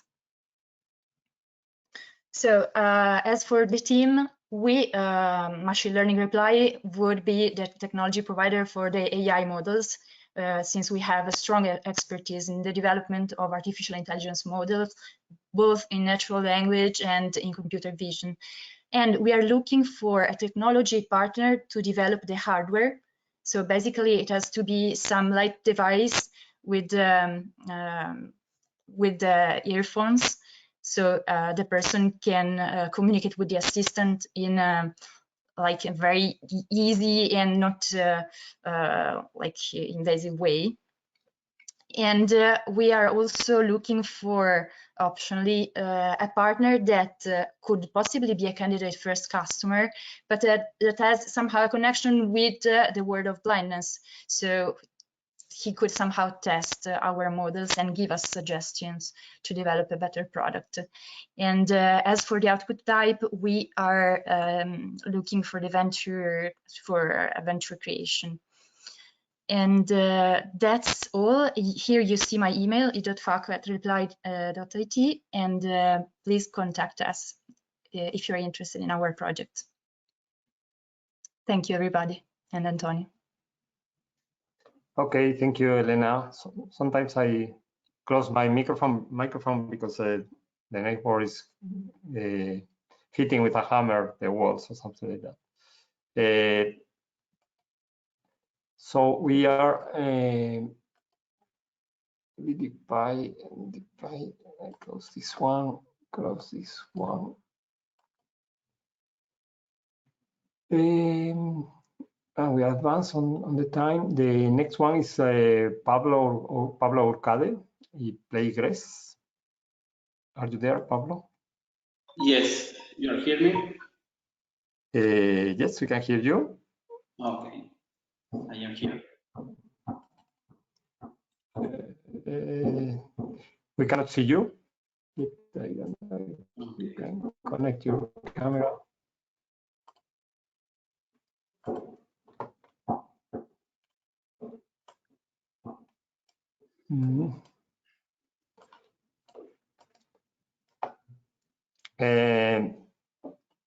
So I start. Can you connect your camera or you can't? Oh, sorry. It's okay? Okay, perfect, Pablo. So now the floor is yours. You have 5 minutes. Okay, thank you. Hello, my name is Pablo Cade. I am the CEO of Chustech. Today I'm going to tell you about our project, Playgres, a novel solution and non-pharmacological treatments of ADD or ADHD. Please the next slide. Perhaps someone in the audience does not know what is ADD. But in summary, we can say that it is one of the most common mental disorders. It affects 5 or 8% of children, mostly boys. The most important features are hyperactivity, impulsivity, and attention problems. This is often associated with psychomotor problems, difficulties at school, work, and often in interpersonal relationships. As we can see on the right, it is estimated that health costs have an impact of more than 1 billion euros per year in each EU country. Therefore, it's not only a disorder that greatly affects the person, but also has a strong impact on society. Please next slide. When we analyze the technology-based non-pharmacological treatments that exist today on the market, we find 3 major problems. First, the lack of robust scientific validation. Second, a bias in the type of technology of these treatments. And finally, most treatments focus almost exclusively on cognitive type symptoms. Please, next. We create a training program that seeks to simultaneously improve the cognitive and motor symptoms of ADD. Playgres, our first MVP, is a treatment that integrates construction toys made with technological tools. Thanks to the combination of physical products and technology, we can track in real time the user performance, both at biometric, cognitive, and motor levels. Please, next. We have managed to organize an experienced and highly professional team to carry out the project. Our non-pharmacological treatment is being developed together with a prestigious Spanish university, the University of Navarra, and the Biomedical Research Center of La Rioja, Spain. Please, next. Our choice for the output type is the early venture boost. The reasons are several, but mainly we can say that we are a newly established company without debts, and we have obtained subsidies from the local government to start the development. Please, next. We are looking for two types of partners, one investors or technology provider. To support us the development of technology application and hardware,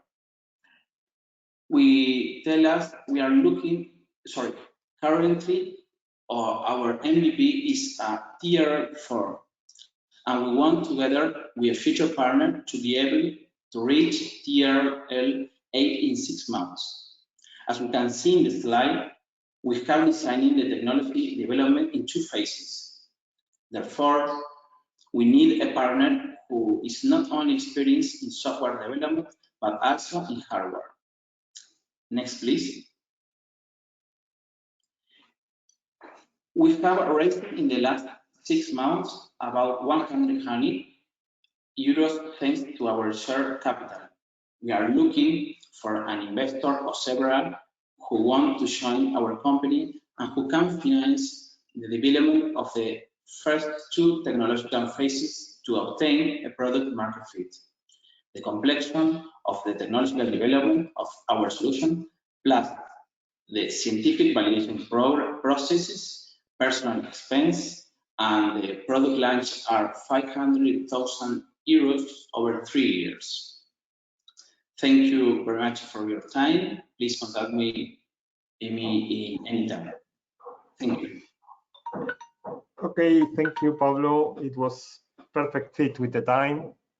Thank you. I will try my best. The next one should be Claire-Anne. Are you there, Claire-Anne? Yes, I'm here. I'm just trying to share my webcam. Perfect. So this is your presentation. We can hear you. We cannot see you, but I'm trying to share it. Okay, we can hear you well. If you are happy with that, we can start. I'm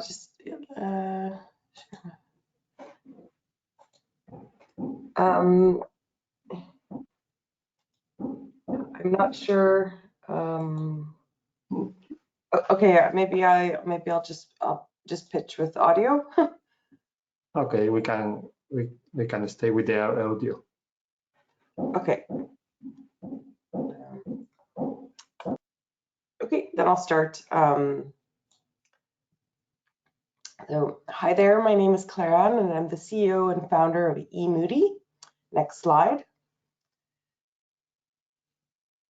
By the time I finish this pitch, 10 people will have committed suicide due to untreated mental health problems. In fact, even before the pandemic, depression and anxiety were already the leading causes of disability worldwide. Next slide. The COVID-19 pandemic has brought about patterns of remote working, which have led to increasing rates of burnout and mental health-related absenteeism, which cost businesses $1 trillion annually. Next slide. eMoody is a digital mental health care enterprise aimed at tackling the problem of mental health in our society using a two-pronged approach. Our portfolio consists of two main products, our research platform, eMoody Labs, and our mental health app, eMoody Minds, which the latter we are proposing as our new venture creation. Next slide. eMoody Labs is a mental health research platform which is licensed worldwide, showing that our team has a demonstrated track record in bringing a digital mental health product to market already. Next slide. Our customers include the World Health Organization and University College London. Next slide. The new venture we are proposing to create is based on our mental health app, eMoody Minds. This app is the first to focus squarely at tackling employee burnout. Importantly, eMoody is powered by AI-driven algorithms to screen for common mental health symptoms. This enables the app to provide exercises and digital therapies that are tailored to the user's actual symptoms rather than advice that's completely generic, which is what most of our competitors do. Furthermore, we're currently expanding our screening algorithms to incorporate vocal and visual expression data to detect mood and stress in order to help users monitor their risk of burnout. Next slide. Furthermore, using anonymized data aggregated across a minimum number of data points to ensure privacy, we will provide managers with a dashboard to help them monitor stress levels and risk of burnout within larger teams and at the organizational level. Next slide. Assuming employers are, we combine our advanced screening technology with a gamified platform, which is a combination that sets us apart from our competitors, who largely provide generic digital therapies which are less effective than tailored content. Next slide. Assuming employers are prepared to allocate up to 5% of their growing well-being budgets on digital mental health, we estimate a total market size of approximately £230 million in the UK and £620 million in the EU. Our plan is to adopt a B2B2C business model such that we sell bulk licenses to medium to large size businesses who would distribute the app to their employees in order to promote well-being and decrease burnout in their workforce. This investment will ultimately impact the bottom line of businesses. In 2020, employers on average received a return on investment of £5.30 for every £1 invested in staff well-being. Next slide. We have a very talented and diverse team that's ready to propel eMoody forward into a high-growth venture. I'm a clinical psychologist about to defend my PhD, in which I validated the algorithms which eMoody is based on. And our CTO was part of the original team to develop these. Next slide. Our team comprises expertise across artificial intelligence, mobile software development, product design, and health tech. We also have 2 data scientists and a data engineer and another software developer, which I neglected to include the slide for. Next slide. eMoody is very much a mission-led business.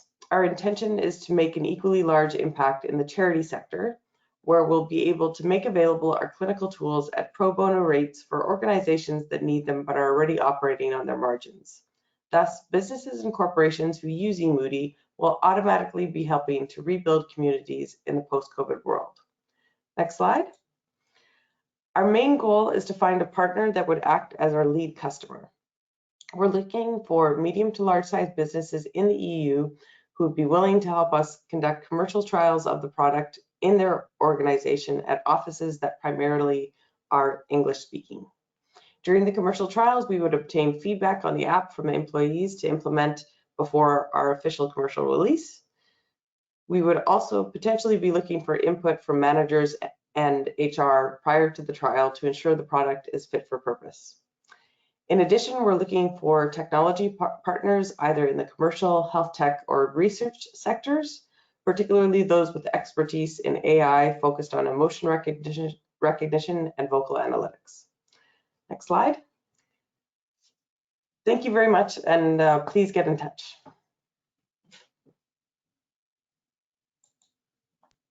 Thank you, Clara.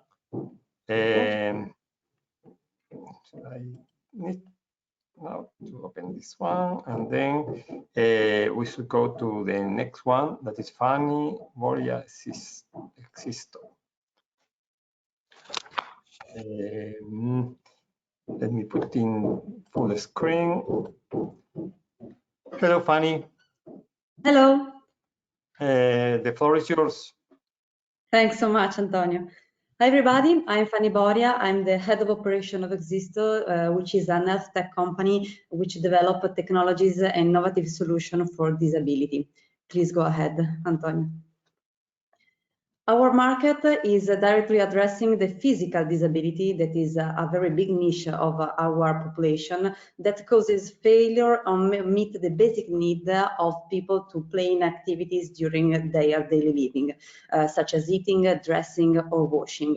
Our target for what we are developing and for our product, that is our first milestone, is the upper limb disability that is declined by different causes and pathologies like a stroke, a spinal cord injuries, or congenital disabilities. All of this disease has a main touch point, that is an end that creates a disability that unlead the grasping capabilities for performing action. Please go ahead. Our product, our first product, is a robotic wearable 6-finger that is mainly designed for cover this gap and to create an hybrid grasping between the disabled hand and the robotic finger itself for fixing object and performing action in daily life. It's controlled by your voice or with the static button placed inside on the devices, and it enables performance both on with the disabled hand itself or to unlock the manual action that unleashed users are not able to perform. These technologies, that is a wearable device, is a certified medical device. We have the certification for the European market as a class 1 device, and it brings a lot of benefits, not only for performing daily activities during the day, but because for his very strong relation between the action that you can make on your daily living. You stimulate your musculoskeletal structure over the time, but also a program, a cognitive programming activation that is very important for people who has traumatic events like a stroke, and recover the personal space self-preservation, putting your movement alongside your body. Please go ahead.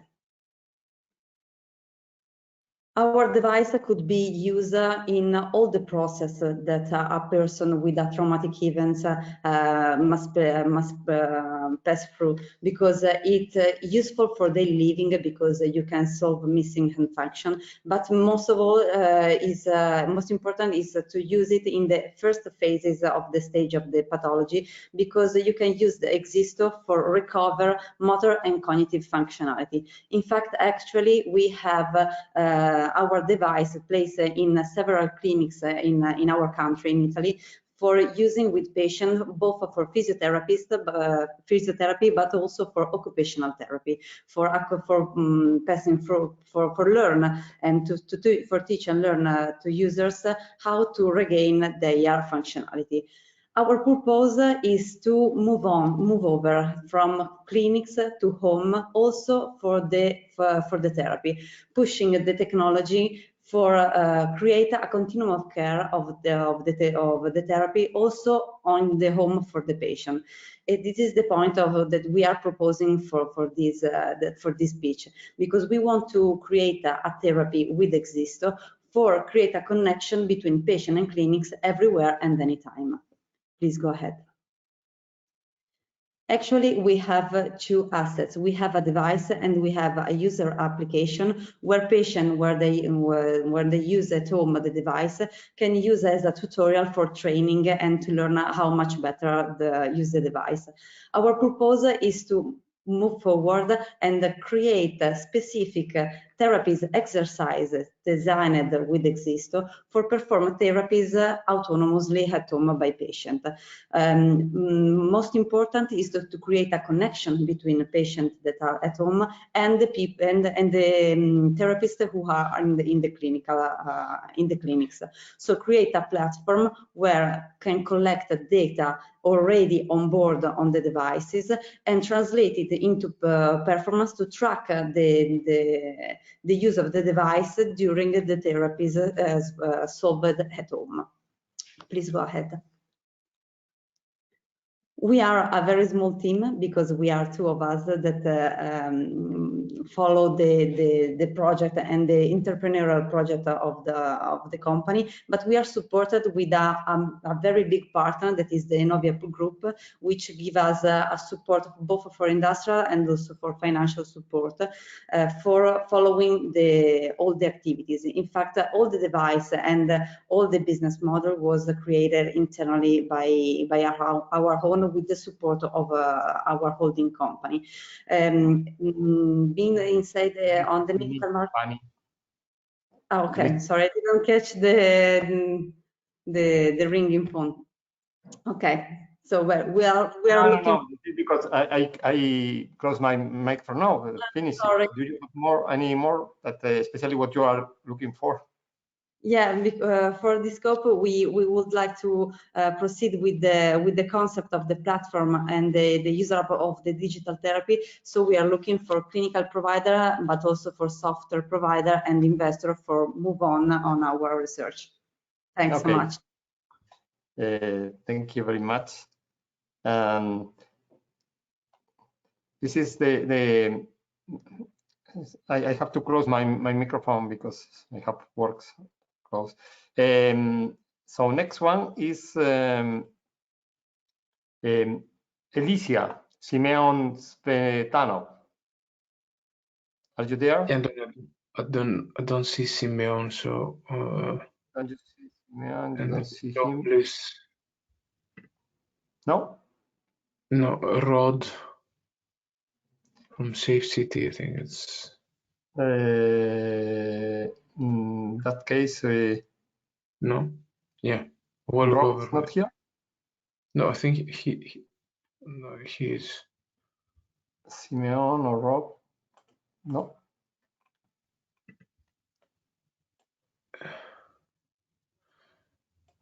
Dmitry? Rod? Can you hear us?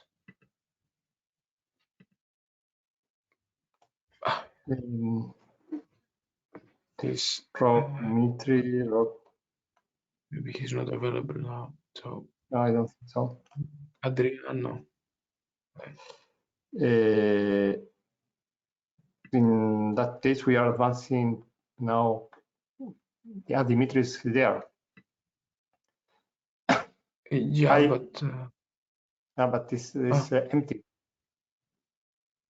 Maybe he's waiting for his specific time that should be around. Let's see. It says Dimitri's 12:15.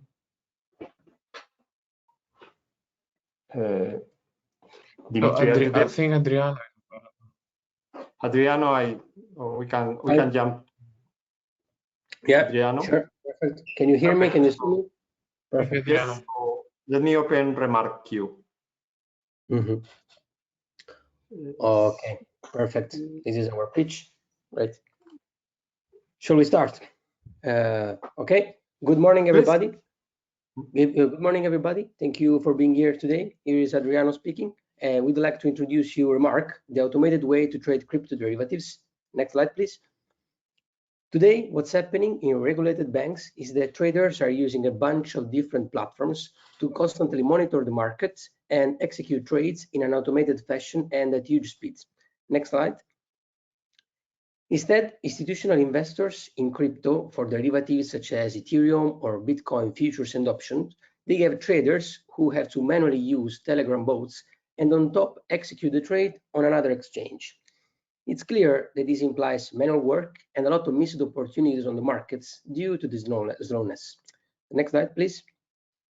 So what we would like to offer is a digital platform which is targeting institutional traders who would be able to buy and sell crypto derivatives smoothly, fast, and with low effort in an RFQ way, request for quote way, which is the industry de facto standard. The advantages of our platform are various. We are offering a best price with respect to the one which is available on public exchanges because we are giving our clients access to a network of liquidity providers who are competing for an offer and ensuring the best execution. At the same time, you can trade huge orders, which are called block orders, anonymously with no market impact because everything is happening bilaterally thanks to a network of brokers and with just a single click. It is something valuable. Next slide, please. Yes, look at the numbers. We have an average of daily trading volumes of more than 400 million Swiss franc, and 66% of the total volume are crypto derivatives. And those numbers are just starting to rise simply because more institutional players are joining the digital assets field. And whenever they want to have part of their portfolios composed by crypto, or they want to have like a fund, they have to trade options and futures, so the crypto derivatives, to actually hedge themselves against the losses. Next slide, please. Where do we want to start building our own business? Is in Switzerland. This is why it's one of the most advanced and open country, which is actually tackling the uncharted territory of crypto regulations and payments. Here, companies are starting to get bank licenses in the crypto space, and they trade an average of 9 million Swiss franc monthly. And this is what is lowering the entry barrier for the clients and where we would like to get the money out of it. Next slide, please. We are in the middle, offering a matching between traders and liquidity providers. And this is a business of volumes, volatility, and commission. No matter the direction of the market, the more people are willing to trade, the more commission we get by either adding our own markup on the prices or by taking a small fee. So it's a transaction fee revenue model. Next slide, please. Right now, we are in a venture creation stage, searching for a partner which is able to support us in building the relationship and the network with the liquidity providers that I mentioned, and the legal support to comply and ensure our future customers a safe clearing and settlement process, leveraging external companies, but in a regulated framework. So come to us. This is our team. We have experience in trading in crypto. This is me, Adriano, working as electronic trading engineer at Bank of Vontobel in Zurich. We have Stefano, which is the product lead in the DeFi space at Signum Bank, which is the first company with a bank license in Switzerland, crypto bank. And finally, Eduardo, which is our data scientist who's also working at Vontobel right now. Thank you for your time and attention. Let's stop. Okay, so we shall finish. Thank you, Adriano. Only one remark regarding participation of Swiss possible partners. That is, you need to check with our regional team in the West team, because Switzerland has not signed the accession agreement with the EU for Horizon Europe. So I'm not fully sure how the Swiss partners, I know that they can participate, but I don't know exactly what is the conditions that are there for Swiss partners in Switzerland. Okay, perfect. Thank you very much. Okay, but my colleagues can clarify that. Dimitri Roth, are you there? Or is only the camera? I have the camera pointing to. And now is the time. Yes, it should. Okay, then in that case we can jump into Siavash, that I think is there. Hello, can you hear me? We can hear you. And okay, let me check if I can turn on my camera. Let me full screen.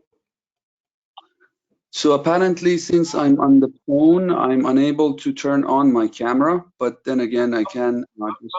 Can you see the slide? Yes, I can. So thank you very much. My name is Siavash. I'm a postdoc at Aalto University and the CEO and founder of Detectium, where we are revolutionizing the fire detection industry. Next slide, please. So the current losses that are happening in the farms and the barns are quite significant. And only during the last year in the United States, there has been 681,000 animals that were burned in the fires that were taking place in the barns. So the losses are quite significant. Also, one statistic number from the Netherlands shows that during 5 years, 1 million animals were burned in the barns. So this is like a quite significant loss when we look at it from the point of view of the sustainability and the fact that these animals have consumed quite a lot, and they were just burned into ashes. So that's why we are targeting in this phase of our project the farms. So can we go to the next slide, please? So the solution that we're currently formulating is the use of digital twins that consists of 3 components. I will talk about it later, but this solution can detect the fire much earlier than the current solutions. And the current rate of detection is a fire as small as 10 by 10 centimeters from a range of more than 60 meters. Can we go to the next one, please? The components are the following. We have developed an advanced sensor pack, which consists of off-the-shelf components. This sensor package contains our proprietary code that enables multiple categories of fire to be detected. This sensor integrates or collects the information that is then being uploaded to the cloud. The cloud data is being presented in a dashboard, and the analytics allows us to work through the historical data to find patterns for future fire and anomaly detection. The third component of our solution is a 3D model where we fuse all the data collected from multiple sensors into a single usable model that can be provided to fire responders or to the facility managers. Can we go to the next one, please? This is the view of the sensor, which currently utilizes two very practical sensors, infrared and RGB cameras. Can we go to the next one, please? These are the images that are produced by this sensor in our first round of piloting with a real-world client. And the lower images are the infrared images, while the top ones are the RGB views. So in these images, you can see that the infrared images can give us quite significant amount of data that then we analyze with our proprietary code, online and offline, and we can provide fire detection as well as anomaly detection that can be provided to the client. Can we go to the next one, please? The current solutions have the problem with regard to the rate of detection, which might be already too late for extinguishment efforts. And also, those are mostly based on smoke detection or specific spectrum infrared or UV detectors. They are not quick enough, and you cannot integrate with third-party data analytics services. Therefore, they are unable or they are unflexible to provide the data for further analytics. Can we go to the next one? Thank you. So we integrate all the data into a 3D model, which is then can be shared with any sort of a client. Can we go to the next one, please? Yes, the dashboard and data analytics also make use of the machine learning and pattern recognition. Can we go to the next one, please? So these are the current partners. Actually, we were part of another EIT project, and we raised 260,000 euros. That was where we developed all the components of the solution. So the product is ready. What we're searching for here at this point is a partner from another country in Europe other than Finland, where we can move ahead with another pilot where we enable them to detect the fire in the farms and barns, and also in inside or indoor locations such as production halls and warehouses. Thank you very much for your attention. You can please go to the next slide, which is my email address. Thank you very much. Okay, thank you, Siavash. We go to the next one because we see the camera of Dimitri Rod, Dimitri, but he's not there. Let's see if Jeremy Biner is here. Is Jeremy here?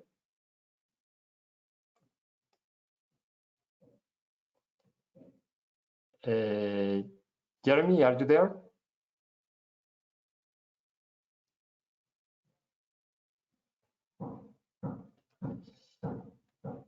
You know, Orestes, if Jeremy is here or not? Yes, he's here, but oh yeah. Jeremy, hello. We cannot hear you yet. We see you, but we cannot hear you. No?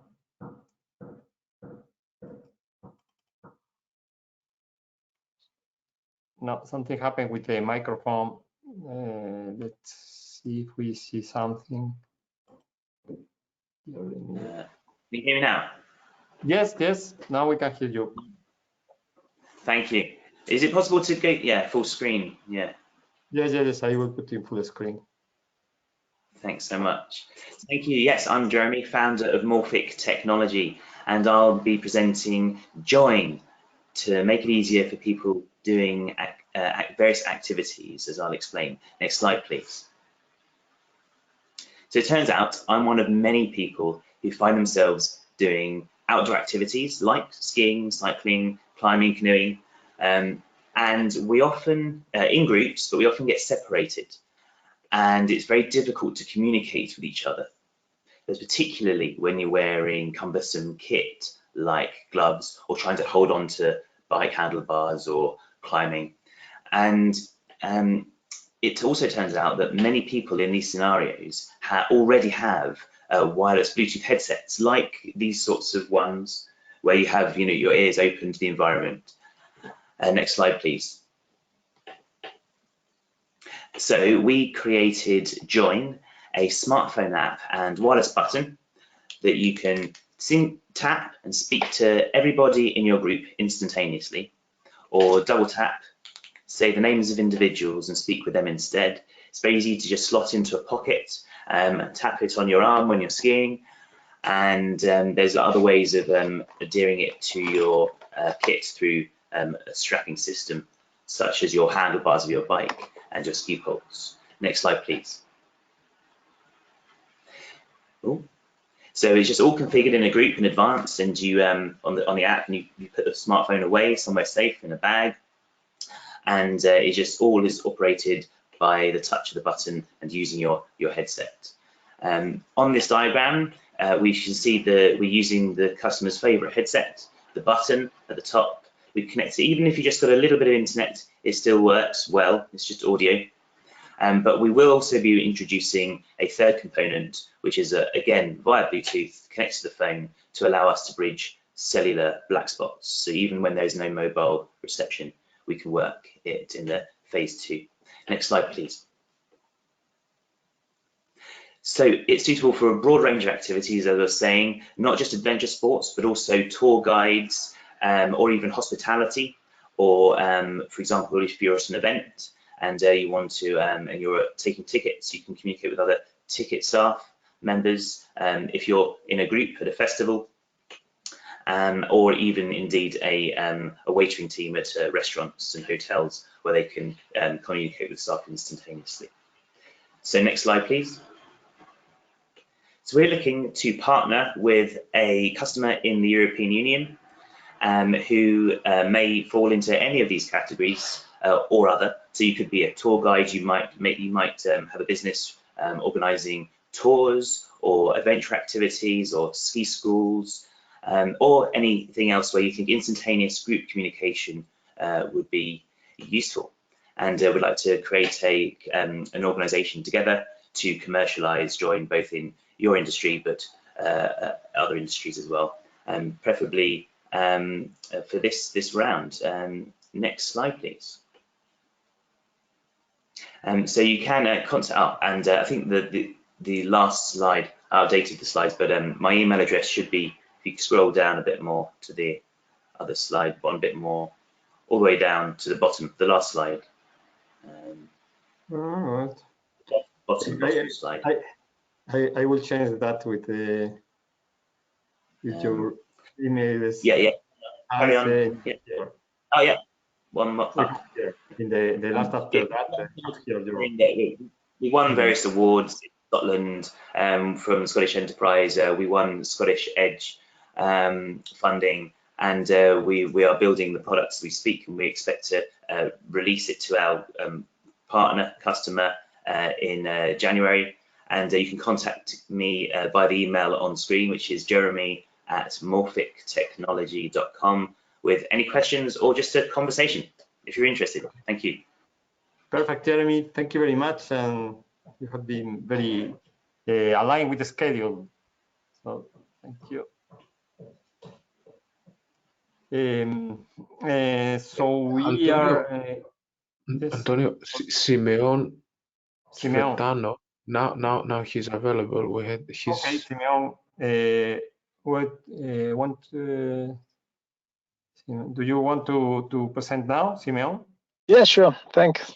Perfect. So I will open Alicia. If you you activate your camera, it's better for us to see you. Yes, sure.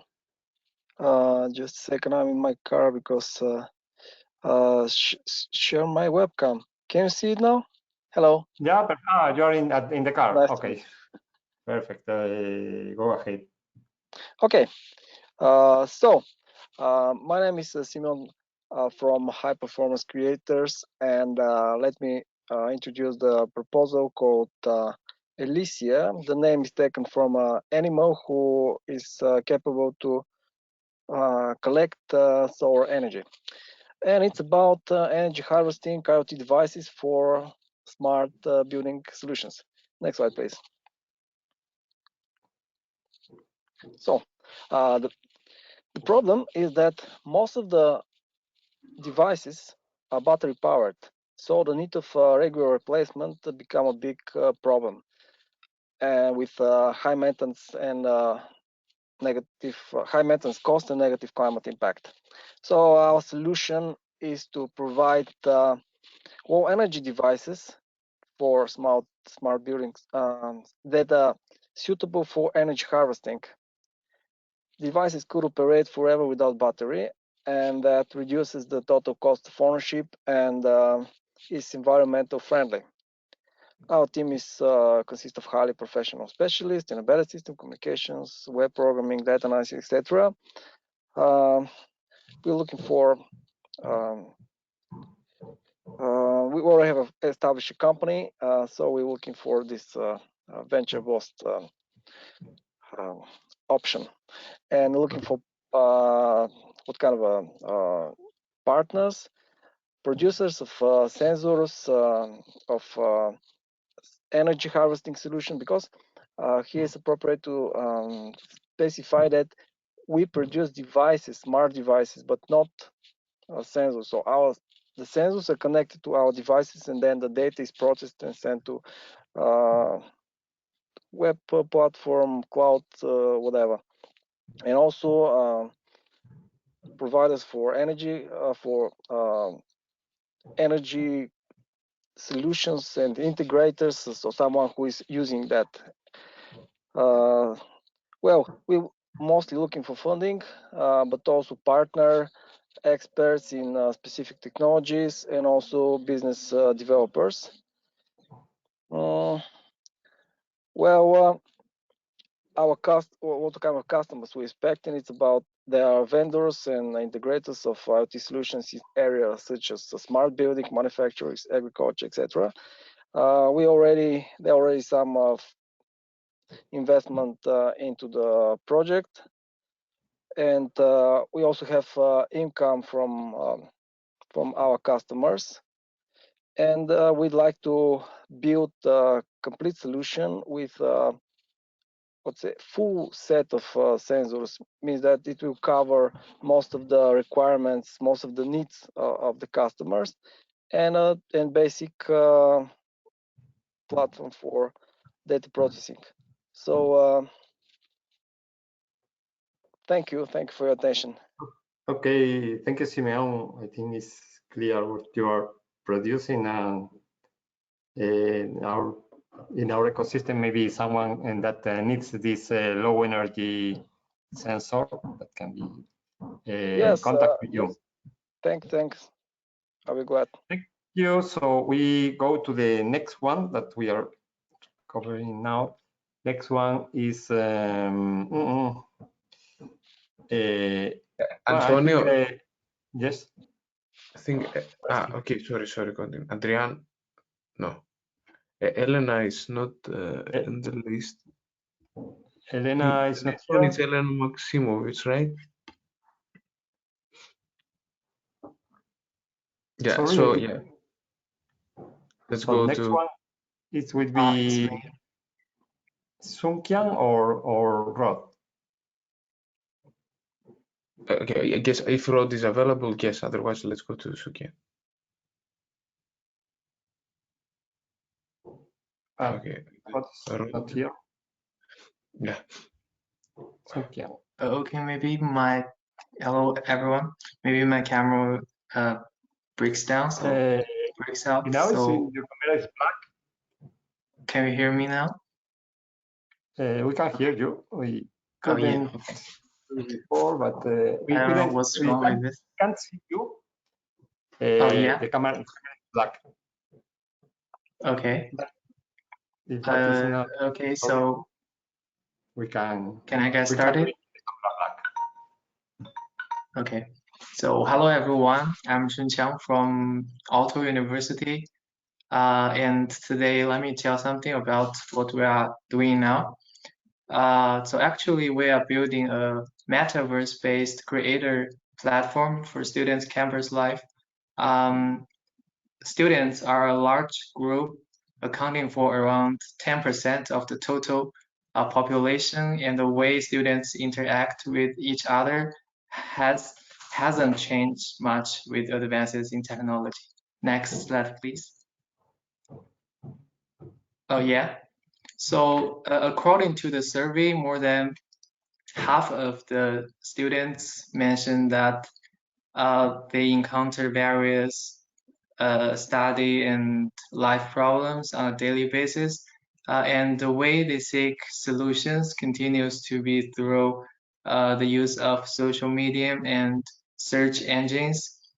For example, when they encounter a problem, they usually use search engines such as Google to search by tapping the keywords, or use social media to ask people they know.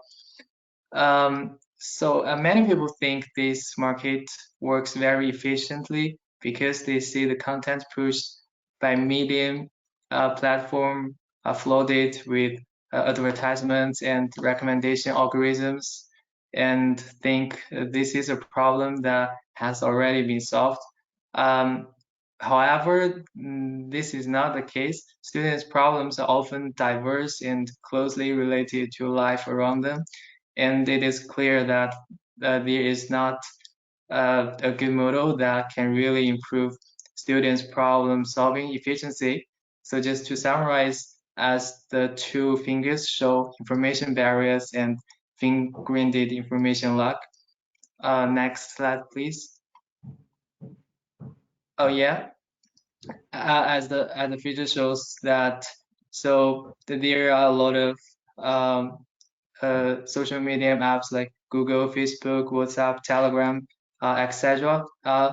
They stand a large amount of market share already, but there's some problems for them to find some solution really related to campus life for students. Next slide, please.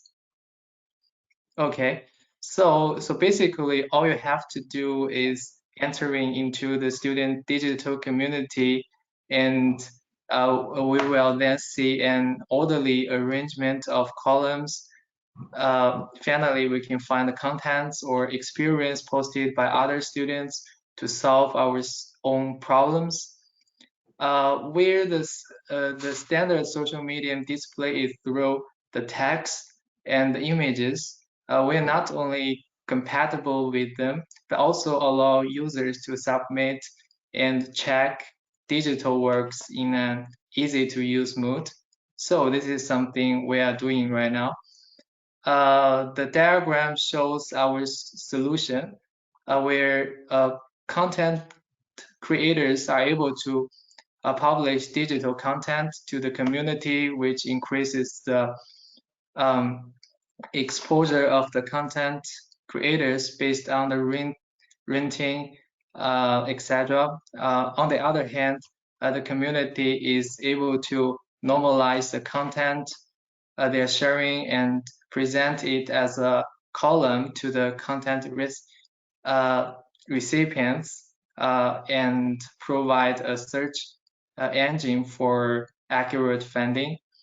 In addition, the social aspect of the digital community helps us to better connect students and allow them to create a meaningful community culture together. Content recipients can ask questions and read and comment on content creators, and content creators can answer and share again. I would be happy to share more details about what we are doing, but due to time constraints, this is only a general overview. So next, please. Yeah, this is something we are doing right now. It's a novel student community based on the metaverse. So next, please. Yeah, this is our team. I'm the CEO, and my partner stands as CTO. Next, please. Okay, actually, we are finding some partners are pretty familiar with digital twin modeling, yes, something like that. And also we need businessmen to help us to, like promote the market, yeah, something like that. Also we need some partners are good at product management and optimized it, so etc. Yeah, like this. Thank you so much. Okay, thank you, Sungkyang. So we will go to the I don't know if Boyan is here. No. Boyan? No, I was not sure. And Simon?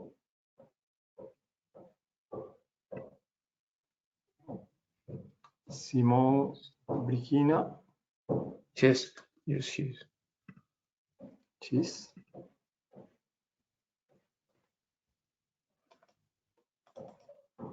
Hello, Simon.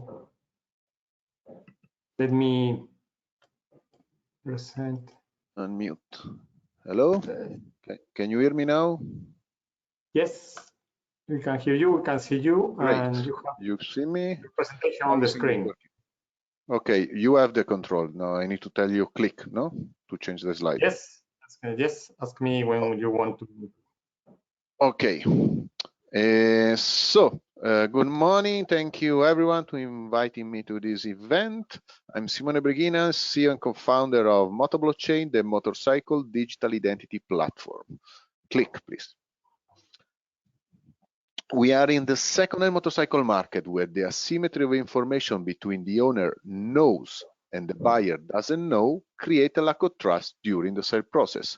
This should goes the slide automatically. Maybe you can click it. Okay, now it's not working automatically, so I will tell you to let appear the text.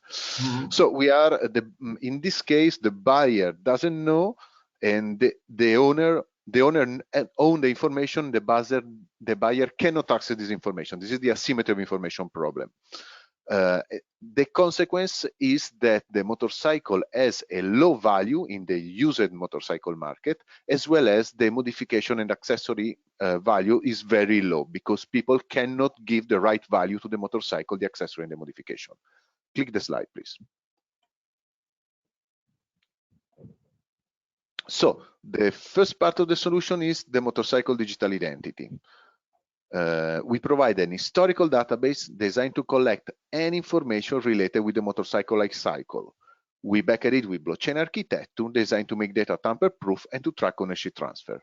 Now the buyer can access the historical information that create the needed trust. Is now willing to pay the right sale price for the motorcycle as well as for accessory modifications. But how can the information flow into the digital identity? From one side, the user can manually upload any motorcycle-related information by using our application. But why not to make the motorcycle be able to write its own history autonomously into the blockchain? This can be done thanks to the MOBD, our IoT system. Let's have a closer look on it. Click, please. The MOBD is actually our second solution, designed to help us penetrate a broader market thanks to additional security features. It can predict failure in advance, it can help mechanics to diagnose failure remotely, it can automatically call the emergency service in case of incident, and it provides GPS alarm and tracking system. Change slide, please. All data recorded is finally collected into big data and AI engine. We can provide detailed customer profile to insurance company that can offer tailored discounts, and we can tell to motorcycle manufacturers any secret and accessible information useful to create better and safer product. We can also push manufacturers to share common components information between them in order to improve safety and product quality together. This is one of the SDG. Change slide, please. And one of our last idea is to bring the motorcycle into the metaverse. We can combine two different technologies. One is the 3D scan and the other is the IoT system to replicate the motorcycle in the metaverse. Thanks to the 3D scan, we can replicate exactly the aesthetic part of the motorcycle, the tire consumption, the scratches, the stickers, everything is replicated in the metaverse. Thanks to the MOBD, the IoT system, we can record the performance, the sound, the vibration of the motorcycle and replicate it in the metaverse. So you will be able to test a motorcycle in the metaverse and to feel the difference from a tuned motorcycle to an original motorcycle, for example. Change slide, please. So this is an overview of what we have done so far. Our B2C app is almost ready for launch. We are now in beta phase. We have a smart contract architecture ready, working to create a digital identity into the blockchain. We have already developed two versions of the IoT system, version 1 and version 2. Version 2 was founded by European Union. We have done a pilot with 4 different mechanics, 3 in Spain and 1 in Italy. We have developed a beta web marketplace that needs some UX UI updates, and we still need to develop the app for the B2B, the app for the mechanics that will use part of the code of the B2C app, obviously. We need to add an NFT architecture. Everything on this side, TLR3, TLR2, is designed but not implemented. TLR2, we have artificial intelligence, data analytics, and self-sovereign identity. This will be the last part that we want to implement. Change slide, please. And here you see our team. I'm Simone Brigina, the CEO and co-founder. Manuela De Romano is the second founder. She's taking care of all the marketing sides. Michael Gross and Diego Markic are our CTO, working on software side and IoT side. Rafael Girena is our CFO, and we have also a new entry stakeholder taking care of the go-to-market. The slide is not updated. You have signed it with us yesterday. So, and last slide.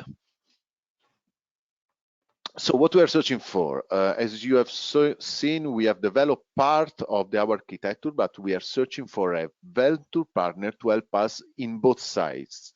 From one side, to cover the cost of the development, because as you saw, AT Digital is going to give the money back at the end of the program, most of the money. And so we need a technological partner able to support our development with the knowledge in some of our main technologies, basically front-end, HTML, CSS, PHP, Flutter, that is the framework that we use it for the app, maybe IoT technologies or blockchain, and someone who has the budget to go on and support and work with us during this program. Thank you. Okay, thank you, Simon, very clear. So now you were the last one. I don't know if we have some, maybe Rod or... No, that was the last presentation. No, we don't have anyone that couldn't be at their time. So in that case, we will... Dmitry Rod can now present. I mean, he's the only one who couldn't connect. But if he's still unavailable, then I think that was the last presentation. It was the last presentation. Okay, so in that case, it's been a long session. I will finish with the wrap up. The most important thing that I want to show is to the ones that are still here is this just to remind two things. One is that you can contact our team. You have here and you have in the web page. You have the team in the region that can help to structure the proposals and also to find partners or to recommend partners. Some of them can see the presentation and can contact directly with you, but we can help also with the proposal preparation. The second point is that actually this is the last brokerage event, and the deadline is very, very soon. So we need to prepare the presentation, sorry, the proposal with the partner, find partner, prepare the proposal and everything in only 2 weeks, 15 days. So it's we need to be very focused on that to be able to do it on time. And the last thing, thank for your attention, and to remind that we will upload the recorded brokerage event in the web page, which a direct link. If you want to contact with any of the presenters, you can go to the brokerage event page. You have there a short description of the proposal or the company or the project. Then there you have the exact time when you can go to review the presentation, both for all the brokerage event, November 3, November 8, and this one that will be ready probably tomorrow or the day after tomorrow. And with that, I think that is all. Thank you very much for your participation, and then with that we finish the meeting for today. Thank you again for everyone.